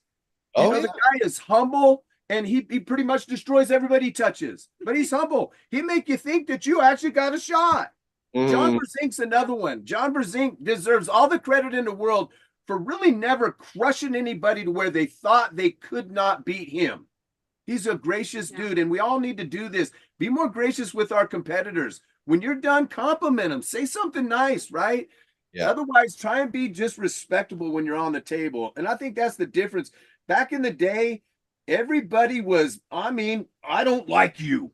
But then after the table time was done, friends, we're all man, talk about love. So I grew up with a lot of competitors that were top-notch competitors that I love. And Mike McGraw and that dang garage and all those people involved with the Armbenders, kudos to you guys. We've stuck together for years, and that's where it starts. Mike McGraw's garage. He's a champion, and he's making more champions, and we all need to pass it on to the next generation. Take some time to make somebody feel good about arm wrestling, because that's what it's about. Yeah. Absolutely. Yeah, I love all the positivity in that message. It's really, thank you. I feel like it's really important right now. And what's up, Todd Colazo in the chat? Good to see you here again. So yeah, in terms of the the segregation with some of these organizations, I don't really know what's going. I hear what people say is happening and everything. I'm not in that conversation, so I don't know. And all I can say is I hope they work it out. The most important thing for me personally is that as a community, we don't reciprocate in a negative way. And what I mean by that is just not competing. Go support Denise, go support, go to these events and compete and support them, because it's bigger than just that organization. Amen. You're contributing to the sport. And that's why even certain arm wrestlers in this community, you brought up Paul Italia. There's different people that are polarizing to some, but all have importance to the community. Amen, I hung out with Paul and had a great experience hanging out with Paul, and had a great time competing at his event and everything. There's different people that are important to this sport, and we don't need to cause segregation or drama or issues, or we're in that investment phase where we need to build this monster up more. I'll say one more thing about that, and that's that when I do have this conversation with, it's honestly, it's not, this doesn't happen very often with those that have been in the sport as long as you, Robert. it usually occurs with people that have been in the sport maybe 20 or less years, 10 to 16 years. I hear the comment that this sport will never be bigger than what it's been. I hear statements like we've seen this sport repeat this and that for the last 30 some odd years. There's never going to be legitimate money in this sport. There's never going to be this. There's never going to be that. It's always going to be in each sport. And I consider myself an open-minded person, and I rarely will resort to making very finite statements and beliefs, Amen. stuff like Right. that. But in Should this never. particular circumstance here, I've got to say that they're wrong. I have to. Oh, Because you're right. You're 100% right, my friend. If you Yeah. have that negative mentality and that mindset, yeah, it's not going to go anywhere. You don't have any positivity or outlook or trying to reach out and grow. You already have a negative output going that's not going to go anywhere. Two Yeah. things I love in life, right? And that's a challenge and proving you naysayers wrong. Yeah. Right? Think about that. So when you say you are and it is, it will be. Yeah. Right? Definitely. Let's just look at the proof in the pudding. What is different about the sport? For me, what the biggest defining factor in the difference of the sport is not so much how the sport operates itself. You know, we try and come up with creative ways to make an event more this way than that way, or more super matches than tournaments, or blah blah blah. Like those are all fun. They're things that will evolve and should evolve. But to me, the biggest defining factor has been exposure, and it has been through public platforms like YouTube, social media, stuff like that. Yep. If I just relate it to my own experience, which is very similar to a lot of people coming into this sport, I'm sorry, Robert, but I had no idea this sport and legends like you in the sport existed before I came in. And Nice. that's an unfortunate thing. Nice. Yeah. Well, I didn't know who Luke Kent was. I didn't know who Devin Larratt was. I didn't know who John Berzink was. yeah. And like a lot of the people that I talked to when I first got into it, they didn't even know it was a sport. They Yeah. thought it was only Yeah. something that people did for fun at a lunch table or a Yeah. bar. They didn't Right. know. They're like, oh, you're on a team? That's weird. Like, Like, oh, it's an you go to actual like a legitimate thing. competition? Yeah. Sport. Weird. Like, but it's not that way anymore. When I was brought into it and exposed to it first through Schoolboy, you know, just different videos watching. And I think that's the formula that has gotten the most new people in, is decent arm wrestlers that don't Yeah. look massive. Schoolboy's actually a pretty big dude, but like they were real Yeah. brilliant about how they formatted the videos. These Yeah. big guys, and he was like down here like this. He's Yeah. actually like what, 6'5" or something like that, like 240 pounds. But that format has brought a lot of people in. And now when I talk to anybody about arm wrestling that doesn't arm wrestle, they actually know stuff about it. They actually know certain Sure. arm wrestlers. They know that there's competitions. They know things that surprise me. Right now I'm being tasked with starting the 4th chapter of our team, like a new region up here on my mountain. Nice. And Nice. the brewery that I talked to about potentially hosting it, it was so cool because none of them ever arm wrestle, but both managers were like, oh my gosh, do you know this person? Oh my gosh, do you know this person?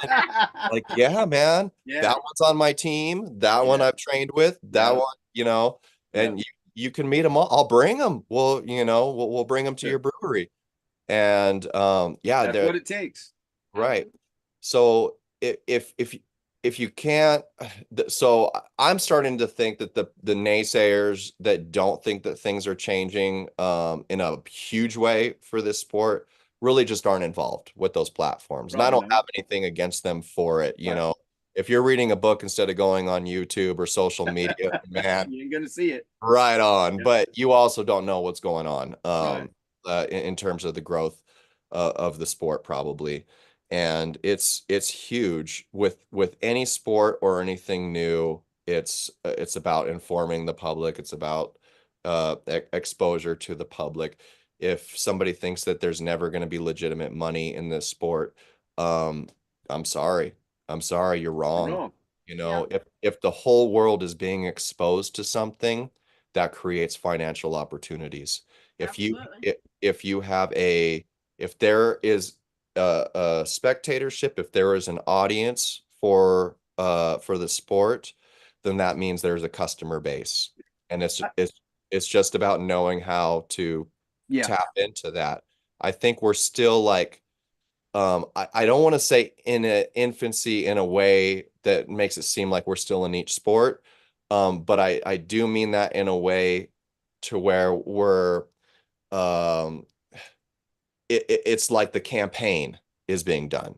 Ready It's to like explode. we're still in the exposure, exploding phase of really getting this out there. It's out there and the chips are falling. But yeah, it might take like, you know, a couple years or so before we start seeing lucrative opportunities. But you also got to look at like King of the Table and East First West. Yeah. They're killing it. There's no He's way killing it. He's killing it. Right? Yeah. He's got almost a monopoly on this. And we all need to change this somehow, some way. We need something else that is the opposite of East versus West. And you guys got it. And it's called North versus South. Right? and this is just going to get bigger and bigger. You watch. I would love to see team competition, right? Yeah. Like California comes up with a team and we go against Florida or we go against New York, right? How about a team competition now where we got a national team, we go against China or we go against Russia? These are things we need to bring to the forefront so it does get bigger. Definitely. Yep. Like Josh always says, you know, it's much easier to sponsor a team than an individual. Amen. And the biggest thing that I take away from events productions like East vs. West or King of the Table is it's proof in the pudding that we're ready. We're ready for productions to be successful, for money to be there, for sponsors to be I there. agree. We are ready to start making those moves. We are ready to make investments that make sense. Sure. There was a lot of productions and organizations that lost money years ago trying to do kind of like just almost hoping that the exposure would happen through that. And that it's just a risky, tough investment to make because these productions like, you know, WAL and what was that documentary show on AMC? Game of Arms. Game of Arms. Yeah, they were brilliant. They were made like the productions were great. They hit all of the buttons that makes it entertaining. It makes I keep saying content, right? It's content. Right. And Game of Arms, they hit that button of like getting to know the athlete, their little story, going into and following them to their match of California versus whoever. But it was before the YouTube craze. It was before the social media craze. Not enough people knew about this sport, but they sure do now. And so when you mentioned North versus South, kind of like doing the polar opposite, to me, it's just like, yeah, like East versus West and King of the Table kicked that door open and, you know, made their own investment and said, you know, we can make this work. And they did. They said now's the time. And so now it's also a good time for, you know, us smaller folks to try and implement this in smaller factions everywhere in creative ways. Let's do arm sumo or freedom pulling. And let's not forget, reach out to Bill Collins, reach out to Dennis and Dennis. Oh Jesus, Denise and Leonard, sorry, and ask them, you know, what is it that you focus on to make your tournament successful and take these venues around the world so we can take and step up your game. Right. Absolutely. Yeah, they're such pioneers of the sport. Respect them. They know the nuances to success. What I really love about them is they've achieved longevity, success, and respect through a time period where it was a lot harder Yeah. to do that. You Yeah. know, it's a lot easier. Like now we have all these benefits to be able to do promotions and productions for little to no money, and not have to have as much skin in the game and get somewhat results. And they've, you know, they've bled for this sport, and they made it happen, you know. Yep. So that's a really, really good point, man. I think something else, you call this the arm wrestling showcase. Hmm. I'd like to see you like focus on 1 to 3 matches during the showcase of California athletes, right? That got in a good match. And let's talk about that for a little bit. Why? Because what it's doing is it's bringing awareness to those individuals, and it's bringing awareness to social media where, like you said, YouTube, right? That's content that now we have people turning in that it seems like monetarily somewhere down the line, you should be able to get revenue from some of that. So I think showcasing some of these matches would be important. Have a roundtable discussion about how the match went, what they could have improved on, what was the most exciting points, and stuff like that to create revenue for our or your organization, I should say, to be able to build. Yeah, I like create a weekly or a monthly like spotlight, like on a Something, random yeah. choice and pick a person and then like say just talk about them. Absolutely. I love it. Yeah, that would be great. Yeah, I love match reviews, and yeah, that's been the tough part, because I would have a really great place in the you know, what the showcase aspect of this started as, is to showcase certain athletes that we might not know about. Sure. That's the perfect time to do it. But when I said earlier about like good problems to have, Yeah. The good problem that we're having to deal with is how many tournaments and how many things are going on, and where to position all these shows for it. Right Sure. now, I'm able to pull off doing one a week and everything with family and work and training and all that. But if I wanted to do everything, gosh, I'd have to do a few shows. So I've been conflicted and having a hard time with that, because Okay, can I give you a tip then, my friend? Just a little recommendation.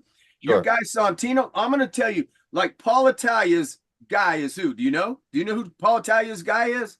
It's Israel.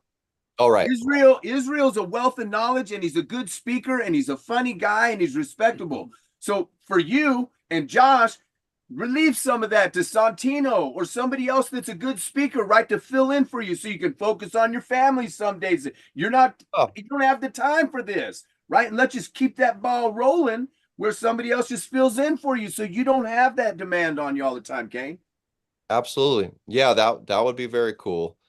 There's yeah, so I want to do the showcase more, and yeah, I feel like with all the events and, you know, new changes we're trying to do to build a sport, they've really kind of taken precedence. But I want to do that more. There's one series, so now we're adding Santino Says to it as well. Nice. But we got to do it. And there's a new series I've been thinking about doing. I don't know. You guys let me know what you think about this. It would cater more to having people like you on, Robert. I'd like to get Bill Collins on, Scott Wynn. It might not even be live. It might be like a, you know, a pre-recorded video that we can Making the hair stand up on the back of my arm, my friend. You already Those know are where I'm going. champions. They're I'm thinking champions. something like arm wrestling history, you know. Nice. That's a That'd be good cool. one. I think it would have the best place in something pre-recorded that we can chop down to like 5 or 10 minutes and hear a great story. Sure. Like, you know, do one segment with you just telling us a really interesting story that might have happened 20 years ago in arm wrestling. Sure. The That important would be fantastic. yeah, the backdoor importance that I'm seeing to it is, you know, in anything to move forward in it, we also have to understand the past. We have Paying to homage, my friend. Paying homage. Yep. how it evolved and all that. There's a lot of things I want to do segments on. I want to do one on technique too. But I think we can bleed that into Santino Says, you know. But yeah, so we haven't really fully formatted it. You know, I feel like it can be, yeah, you just Santino like breaking things down for us. But I think you mentioned you might be able to do this, but it would be nice to be able to see you with somebody else on the table and actually see, if we're actually talking about the technique of the top roll or technique of the hook, to actually see that taking place on a table. What do you think about that? No, that's a great idea. Yeah. Definitely would help make demonstrating. I'll be your easier. dummy. Yeah, that would be good. Yeah, because it really helps to be able to see it versus just explain it. But I yeah, think something that's important is Sontino's warm up before the tournament is something that everybody should really focus and pay attention to, because he's very thorough from top to bottom. And in order to compete at that level, you better do stuff like that or you're going to be in trouble or okay. hurting. And is that what we're covering next week, Sontino tournament? And if Yeah, prep? partially. Like next week, Preparation. it's partially briefly a little bit of training, because everyone has different training protocols what they do. So I don't Right. want to. Everyone's got their own thing, but also just what I found to be helpful, like days before a tournament, day of tournament, throughout the tournament, different things, physical, what you can and can't do, and also mental, how to get that prepared for it. So yeah, I got some ideas what I want to. Good. I don't know about you, Sontino, but I tell everybody, you may not be that arm wrestler, you may not pull like that person, but listen to everybody and take a little bit of somebody's game and this person's game and put it into your game, right? Whatever works good for you, take that and run with it. Yep. Yeah. Yep. Yep. Very important. Yeah. That's and if it's like, if I had to, you're so right about that. We got to put it on the shelf, keep it, and because everyone's telling you different things and stuff. But if I was forced to take a certain group of people to listen to more, it's usually going to be the lighter weights. There are some unicorns in the heavier weights, and like Derek Smith, for example, it like blows me away because he shouldn't exist. Like he's so big and so strong and so naturally gifted for this sport, but one of the smartest guys I know in the sport in terms of technique and everything like that, and coaching. But the majority of the time, those bigger, a lot of times I don't see the technical well-roundedness and No, you're right. You're absolutely fundamentals. right. You're almost forced, if you're actually a competitive, seasoned arm wrestler in the lighter weight classes, you're kind of forced to have to be well-rounded and Well-rounded, yeah. really establish some technique. You're going to be limited in your ability to win if you're not a multifaceted arm wrestler. Period. Right. In this story, top to bottom, aggressive or offensive and defensive, right? Because sometimes, and Sontino alludes to it, is that, and I'm a proponent, I tell her, anytime I feel like somebody's just going to hammer me because their hand is so much stronger, I'm working you back here. I'm bringing you across the table and I'm trying to stretch you out. I'm trying to open your hand. Any kind of advantage I can get over your power in your hand. Yep. Yeah, absolutely. Yeah, I feel like that's a situation that we come into a lot of times. That's the mentality that we lighter guys have to use. Defense. It's a huge factor. I usually hear the larger guys only focus mentally and physically on their move offensively, right? In a tournament and even like mid-match or whatever, and that's why certain adjustments don't happen, when such a huge part of this sport is having to know how to exploit things, having to know when that hand is too much and where you need to go. Amen. Like I'll be pulling somebody new and I'm holding them with my fingers you know, and they keep driving into my hand like this way, and they're not Sure. going anywhere. Yeah. And I ask, what's happening right now? What's happening? Like, where are you going? Like, what's stopping you Good. right now? You know, and they keep just going into it, and they're like, I don't know, like your arm. And I'm like, oh, it's my arm's not holding you. What's Yeah, I hear you. And they're like, what's happening? Okay.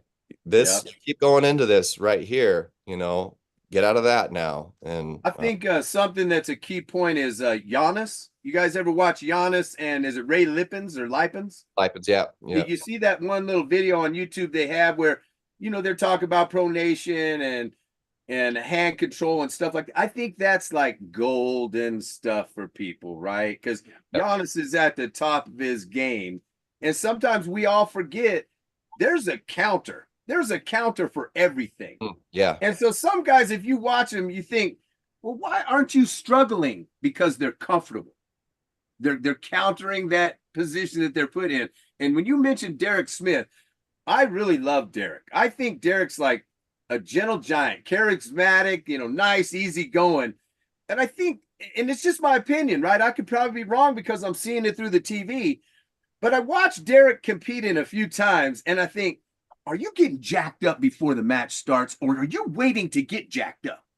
Where I think if he just got jacked up a little bit more, maybe this guy's taking my money or maybe he's trying to hurt me, he might do a little better. So sometimes I think people forget, like Sontino saying, hey, focus. Yeah, getting that mental mindset of, you know, getting ready to go. There's a whole nother game, and that's right on the edge of, oh my gosh, I just got fouled twice because I'm jumping early, right? Sometimes that's what it takes. And then the other thing you said is, I've arm wrestled guys that just go up and, hey, I don't know what I'm doing, and wham, right? What just happened?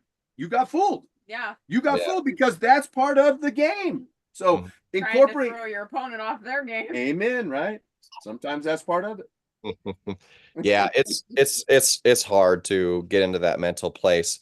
One thing with Derek that's really tough for us to kind of figure out what's going on there is, so he attests that when he goes into a match with anybody, yeah, it's like if you've ever seen Derek prepare for a match, like I saw when he got King of Cali against Tom Nelson, I think, and also his match versus Tim Bresnan. Gotcha. Derek's hiding in the back with headphones, listening to heavy metal, just like, all right, then. He's getting steamed up. He comes out there, and that's how it starts for him. And if you watch back even these, you know, other matches that he's had, like in Dubai and stuff, or Turkey, he does, you know, that's where he's at, like coming into it. Okay. And then if it doesn't work, he kind of like gets in his head, starting to think like, okay, now what do I need to do to adjust? And sometimes it plays against him. He feels, I don't know, because I'm just not at that level. But the one thing with Derek, I think that we all have to recognize and understand is we're talking about Artem Morozov. We're talking about Ravaz. Yeah, I get it. We're talking, you know, even Matt Mask, even though he's lighter, dude, Matt's an animal, and his style was actually a pretty good kryptonite for Derek. So and we found out immediately. I saw him get upset. I saw Derek get upset and take it to another level. Yeah. So that's why I say sometimes it's hard to get there, right? Right. And it's hard. Just call me. I'll get you there. Yeah. But yeah, it's at that level, I can't even like fathom it. But sure. Yeah, it's really tough, man. To figure out your path and be competitive and everything and get out of your head. For me, I have a real hard time with the psychological component of it. I wish I was a little more like Michael Brown or a little bit more like Caleb Armbender. Those guys not only are like fired up, they're almost in the psychological world. I think they call it disassociation. Amen. Yeah. Right. When whatever's done, like you kind of like come back to reality and you're like, what's up, bro? You know, like you blacked out the entire match, you know? yeah, those guys are true competitors. Michael Brown, after he beat me at the Kringle Pull in that super match, he immediately came to me afterwards and he's like, dude, like, I'm sorry. I was kind of a jerk in that Man, match. that's so good to hear that because it upset me so bad. I want to punish him. Yeah. No, I actually respected him Well, good. for going there That's and but awesome. also apologizing. But yeah, he came in, he pulled me aside and he's like, dude, like, I like you, Kane, and I kind of got a little carried away there. Nice. Nice. But he said, I want you to know, like, I went there because I respect you and Yeah. I really wanted to beat you. Well, that's good to hear, man. Yeah. So like I have a ton of respect for that, and I wish I could get to that place. It might look a little different for me. Like Caleb's hilarious. We all laugh. Like he'll pin somebody and say some weird crap. Yeah, I think he pinned me once in a super match, and he afterwards he was like, "Who's got the hand? Who's got the some shit like that?" He'll like just out of like just blurt some Tourette stuff like pin somebody, and Yeah. like like he's just like somewhere else, Sure. it's He's a gracious champion too. yeah, exactly. And he'll come and hang out with you and everything afterwards, and just a different person. But yeah. Hey, before we end today, I just really from the bottom of my heart, I'm a softie, man. I mean it. I love people. Yeah. And I didn't do so well at nationals, and everybody on that team sure made me feel good about it.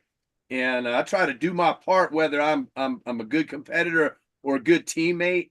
But those guys that were there, and of course the girl, they humble me and they make me a better person, not just on the table, but as a man. And I thank Sontino and everybody else. Randy Weaver, he's a champion. I used to beat Randy all the time, and Randy makes me feel like I'm still a champion. So I love you, brother, and I love Don. I love everybody, and I just wanted to say this because I know everybody's not religious, but I love you, and my Lord and Savior loves us, man, and He wants us to be happy and love each other. So thank you, everybody, for allowing me to be back in this arm wrestling community because I miss it and I love it a lot. Yeah. Beautiful. Thank you. Yeah, we all need more of that. Yeah, and there's I'm sorry. There's two small things that I want to bring up before we shut this down. Number one was your idea that we talked about before we went live with the t-shirts. Yeah. So I think it's a great idea. I will be talking to Josh, which is the other topic. I wanted to let you all know that Josh couldn't make it on because he's out there fighting the good fight with his team. He's running a practice today with Nowheretorun Armwrestling, and love what he's doing out there. So I hope you guys are doing well, Josh. We'll see you on the next one. But yeah, this t-shirt idea for North vs. South, Robert, was just brilliant. Nice. Nowhere to run, baby. Nowhere to run. So just let everybody know that the whole idea that Robert had was in terms of raising more money for the California sponsorship. And it was to make some North vs. South t-shirts that we can sell, and all the proceeds can go to that.